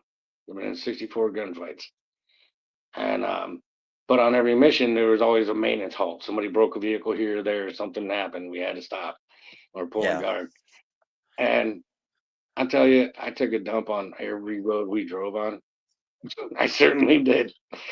And one time we were stopped for a long time, and we had really good hot chow at I think it wasn't airborne. It was another one. I can't think of the name of it. But that they had really good Air Force chow. And they had Mm, some of the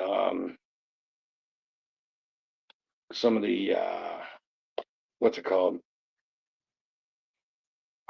The main meals were just like really stewed up meat with noodles and stuff, and hmm. I was dying hungry, man. We'd missed chow that day twice, and we were just going and going, and we are about to leave again. We only had like 15 minutes to eat. So I chowed down Hmm. a big plate of that stuff, man. It was beefy, it was sloppy with brown sauce and noodles in it. I threw jalapenos on it because it was, flavor and Yeah. salt and pepper. I'm eating a whole plate of that shit. Plus, I had mashed potatoes and a couple of hot dogs. I'm like, dude, I'm good. So, went out on the road and we're out there. I'm just like, oh, dude, my stomach is rumbling. I'm just like, I'm feeling the pain, Yeah. that hot pain you get before you Yeah. got before it get out of the way. And I was like, dude, I'm sorry guys, but I gotta. I told my gunner up top, I was like, you gotta watch out on my side over here, And I had him, take a look with the binos first with the nods and the night vision, to make sure Yeah. he cleared and scanned the area over there, make sure I wouldn't get my ass shot off, literally. Because I opened up that armored truck door and I hung out the door like this. We didn't have no teepee on us either. So I just dropped out with my armor on. I'm like, watch my six, man, really. And then the stank of it went wafting up through the gunner's hatch. and my gunner was Jamaican, and he was like, "Oh shit, man, you're so nasty!" Oh, and he climbed up out of the turret and got on the roof of the truck with his personal weapon because he couldn't stand the smell. It was coming up through the gun hatch on that. And man, I didn't have. I was like, dude, we got any TP, any extra shirts or something? And my driver was like, "Want to use my sock?" And I always made fun of him for this sock because he had this sock that he used all the time for cleaning his weapon, and he'd keep shit in there, but also use it for a rag, and that's all that he had to use. So I was like, "Yeah, screw it. I Yeah, got one chance at yeah, this." yeah. Oh god, it was hilarious. I called it his love sock. Oh god. Uh, it was Yeah, so hilarious. I couldn't. uh, I could. I had no choice. That had to go. I wasn't right. gonna. I wasn't gonna do it in the truck. Not, because sometimes you're out there downrange. You got to get an MRE box. You throw a trash Yeah, bag in it, and you got right, to do it. Chuck. You know. right. Yeah, I've Now actually that. had I've had one of my gunners do that in an MRE bag. Yeah, like just the empty bag. He's Oh up there like, man. "Hey, bro, like, yeah, I'm telling you, sometimes people like when you're out on patrol, you got to do what you got to do." And he's like, "Man, I can't put my hands down and hold on to this and hold on to the service weapon." He's like, "You're gonna have to hold it in place." And I'm like, Mm. and so and they had Someone else is the holding it. yeah, they had this little Oh. swing set kind of thing where Mm. he could like sit and he doesn't have to stand because you're out there Oh for yeah, the 5 harness. or 6 hours. Yeah, the harness. So he scoots his butt back a little bit and he's over there on him, and I'm over there like, all right, go ahead. Wait, and you're moving, and he's rocking, and you gotta stay with Oh. the rocking and everything. And I'm like, he's like, okay, I'm done. And we had the thank God we had the Man. little Did you have napkins a from the gator neck to pull up over your face, dude? Because you're catching all that yeah. smell, man. So I hand him the MRE the napkins that are in the MRE. I'm like, Ah, here you those go, ain't for wipe your nothing, butt. man. Yeah, that's he's like putting it on. He's like, this ain't doing the job. And I'm like, all right, what do we do with this bag? He's like, hand it to me. And this is very fucked up, but in Afghanistan, Think I know. yeah, the kids like to run up to us and ask us for baksheesh. Well, he gave them baksheesh for sure. He threw that Ooh, MRE bag, and they know what yeah. MRE bags are. He threw that Yeah. MRE bag out there to the kid. The kid opens it up, reaches his hand in, looks up, and is Oh, like, man. Ooh, no, that's hotcha. not that." My my gunner did a lot of fucked up shit to those kids. Like he's thrown piss bottles that he put a little Oh, yeah, dude. Kool-Aid, put A Kool-Aid lot of in and threw Gatorade bottles Gatorade going bottles. out. Weren't They're, exactly Gatorade. we're Gatorade, but oh man, Oh, dude, there was a time that we were rolling down the road. We had candy, Jolly Ranchers and Tootsie Rolls and Skittles and stuff. We were chucking them at the kids, watching yeah, them just have a fight over it because we just throw just enough for one or two kids, yeah, and then other kids start mobbing the kids that grabbed it and they started beating the shit out of them. We had a blast doing that shit oh because they were man, always the little fuckers always throwing rocks at us and stuff. yeah. So we started throwing them candy, but they didn't know we were just watching the show because they kicked each other's ass to that candy. Yeah, some places that we went to got so bad with the kids running up to us, and we tried to do everything, because we're doing a patrol, and you got to stay away from us because we might get hit by, Taliban or Um, whatever at any time. And Gunner, he yeah. was so funny. He loved fucking with them. And I was the TC, I was the TC, so Yeah. he loved fucking with them, and he's like, "Dude, we gotta do something. Like the piss bottles aren't doing anything. The MRE full shit ain't doing anything. Like, so he's like, I got a great idea. I need the internet when we get back to the base." And we're like, okay. So he orders something, and it comes in, and we're like, "Dude, what is it?" And it's a dildo fist. It's like as long as, and we're like, he Oh opens it no. up and he's so proud of it too, and we're like, "Dude, like, why are you showing this to us? Because we thought you were gay, but Oh. man, I don't know now, you might be." And he's like, You "No, can't you guys fool. don't." He's like, "You guys don't understand. This isn't for me." And we're like, "Who is it for? It's not like you don't have a lady coming over." And he's like, "It's for the kids." And we're like, "Dude, that's fucked up. What are you gonna piss the kids?" And he goes, "No, watch on the next patrol." So we go on a patrol, and he calls it his extender. So basically, what he does is he takes it and extends his arm out so he can punch the kids in the face with it. And I'm like, Jesus, wow, this is some funny shit. Like we got to that get must this have on been, camera. Like, dude. like, That's oh, that's next level. That's that wow. was it was very smart. It was very smart on his part, but it was hilarious, dude. I'm like, wow, You just got wow. donkey punched. He called it his extender so it can Oh, dude. extend his arm. Wow. Probably should have called him There's Mr. Fantastic because he was able to stretch out there. plastic arms. Yeah. Yeah. Oh my Wow, gosh. dude. Yeah. And there've I been said, plenty of frozen water bottles got oh chucked, yeah, especially at the rock throwing kids, man. The ones that were yeah. just old enough to start hating us because their uncles and Mhm. dads told them to, Yeah. Yeah. you know. And so they got ice water bottles. Or just hand them ice water, Yeah.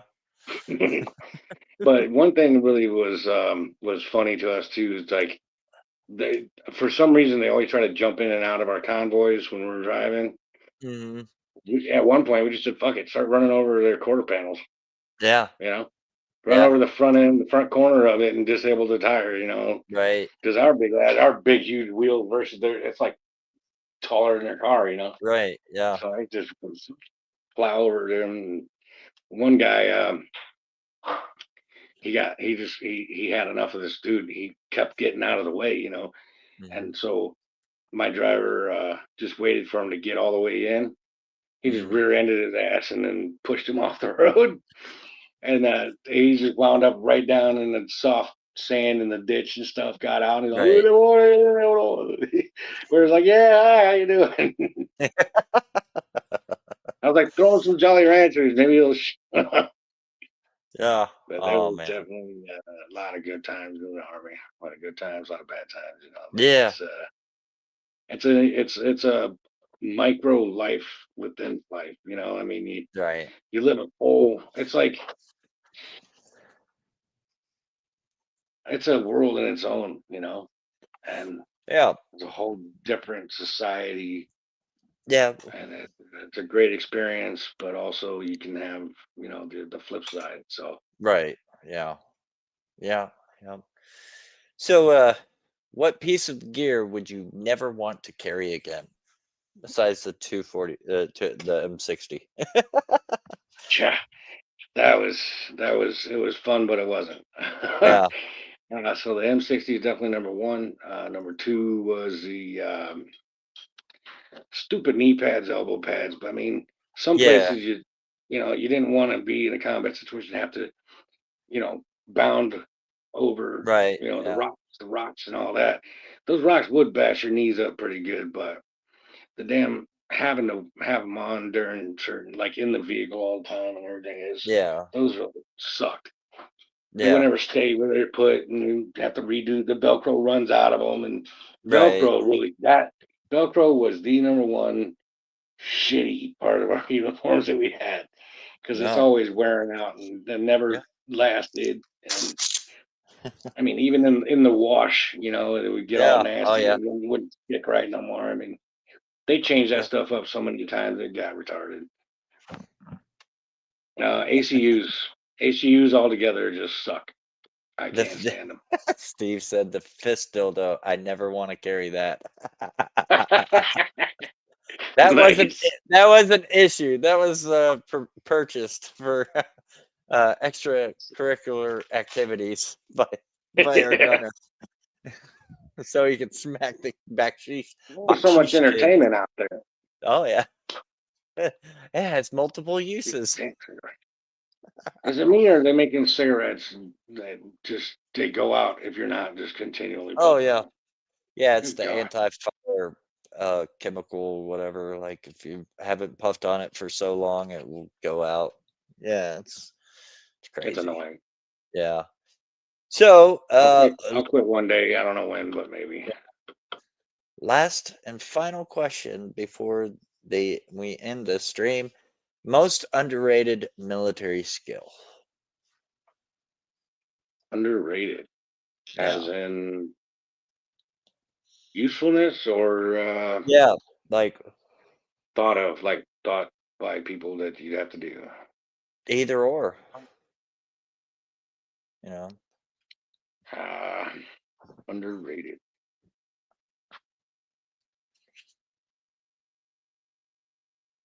So, something that the military teaches you that like you don't think you'll use, or it gives you advantage over somebody else. Like situational awareness could be a skill. You know. That's something a lot of people lack. Yeah. That's why, like, I'm like one of the worst people to watch horror movies with or thrillers because I'm like, Yeah. dude, what are you doing? Right. What? Don't ask who's there when you know nobody's supposed to be there. You Right. know, situational Yeah. awareness is a big one. Yeah. I'd say first aid. People Mhm. don't think enough about learning the ins and outs of it and remembering how to take care of like somebody Yeah. because in real life, man, you're gonna have a joke on something or your neighbor probably gonna hurt himself somehow, like be a dingbat and try to grab the piece of wood he's cutting with a circular saw and take half his finger off, and then you got to Right. take care of him. You Right. know, a lot of people can't react it with a straight thinking process. Okay, look, let me look at it first, see what I got to Mhm. get. Yeah. My fiance actually accidentally had her finger smashed in the bathroom door when our son was walking in there. He didn't know her finger was there, and it smashed her dang finger open, Oh. bleeding and everything. And it was bad, dude. I was like, oh Jesus. And I was like, it looked like, when a hot dog splits in the microwave, man. It Yeah. was Oh. bad looking. And it was bleeding something fierce. I'm like, okay, good thing is you're not gonna die. You might pass out because of the sight of blood, but she's a nurse. Yeah. She don't pass out. But like, it's your finger. Yeah. And the adrenaline that was pumping, man, she was bleeding like a pig. Mm, right. It was crazy. So I had to grab whatever I could to go ahead and wrap it up. And when I got her to the ER to help it to get it stitched up and everything, the doc was like, "You, who wrapped this? A veteran?"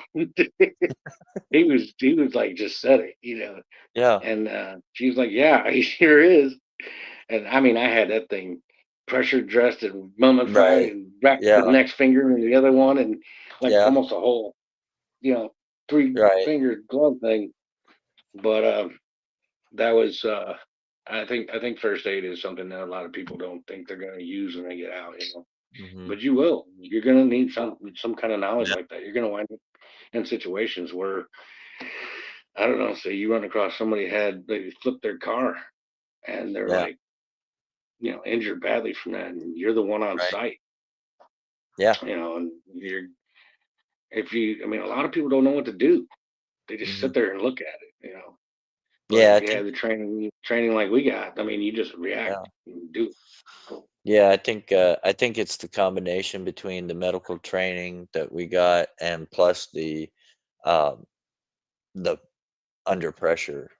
Like we Yeah.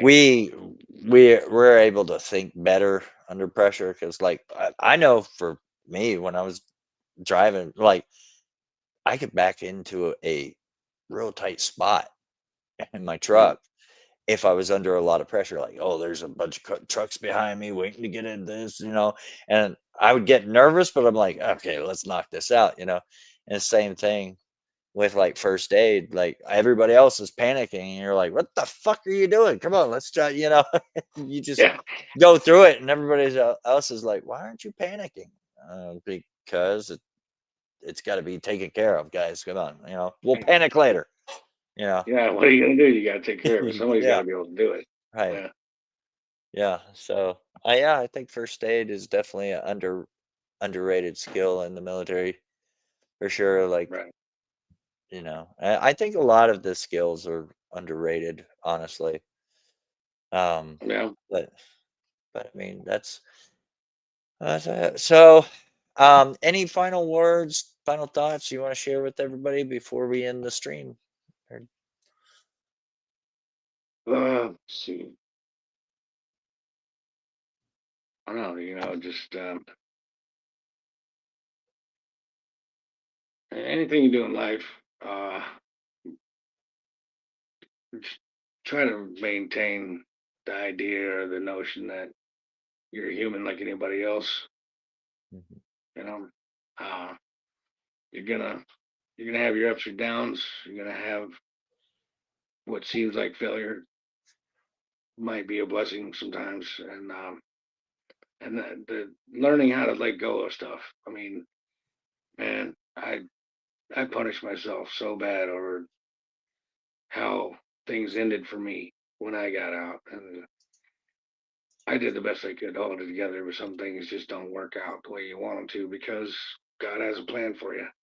mhm, And I'm still here with all my 10 fingers and toes, and my buddies aren't. But, you know, I went through it over them. And some things I was basically crucifying myself for. You can't do that. mhm, You got to realize that there's a point in life where you got to let go of that stuff and you can't blame yourself no more, mhm. you know?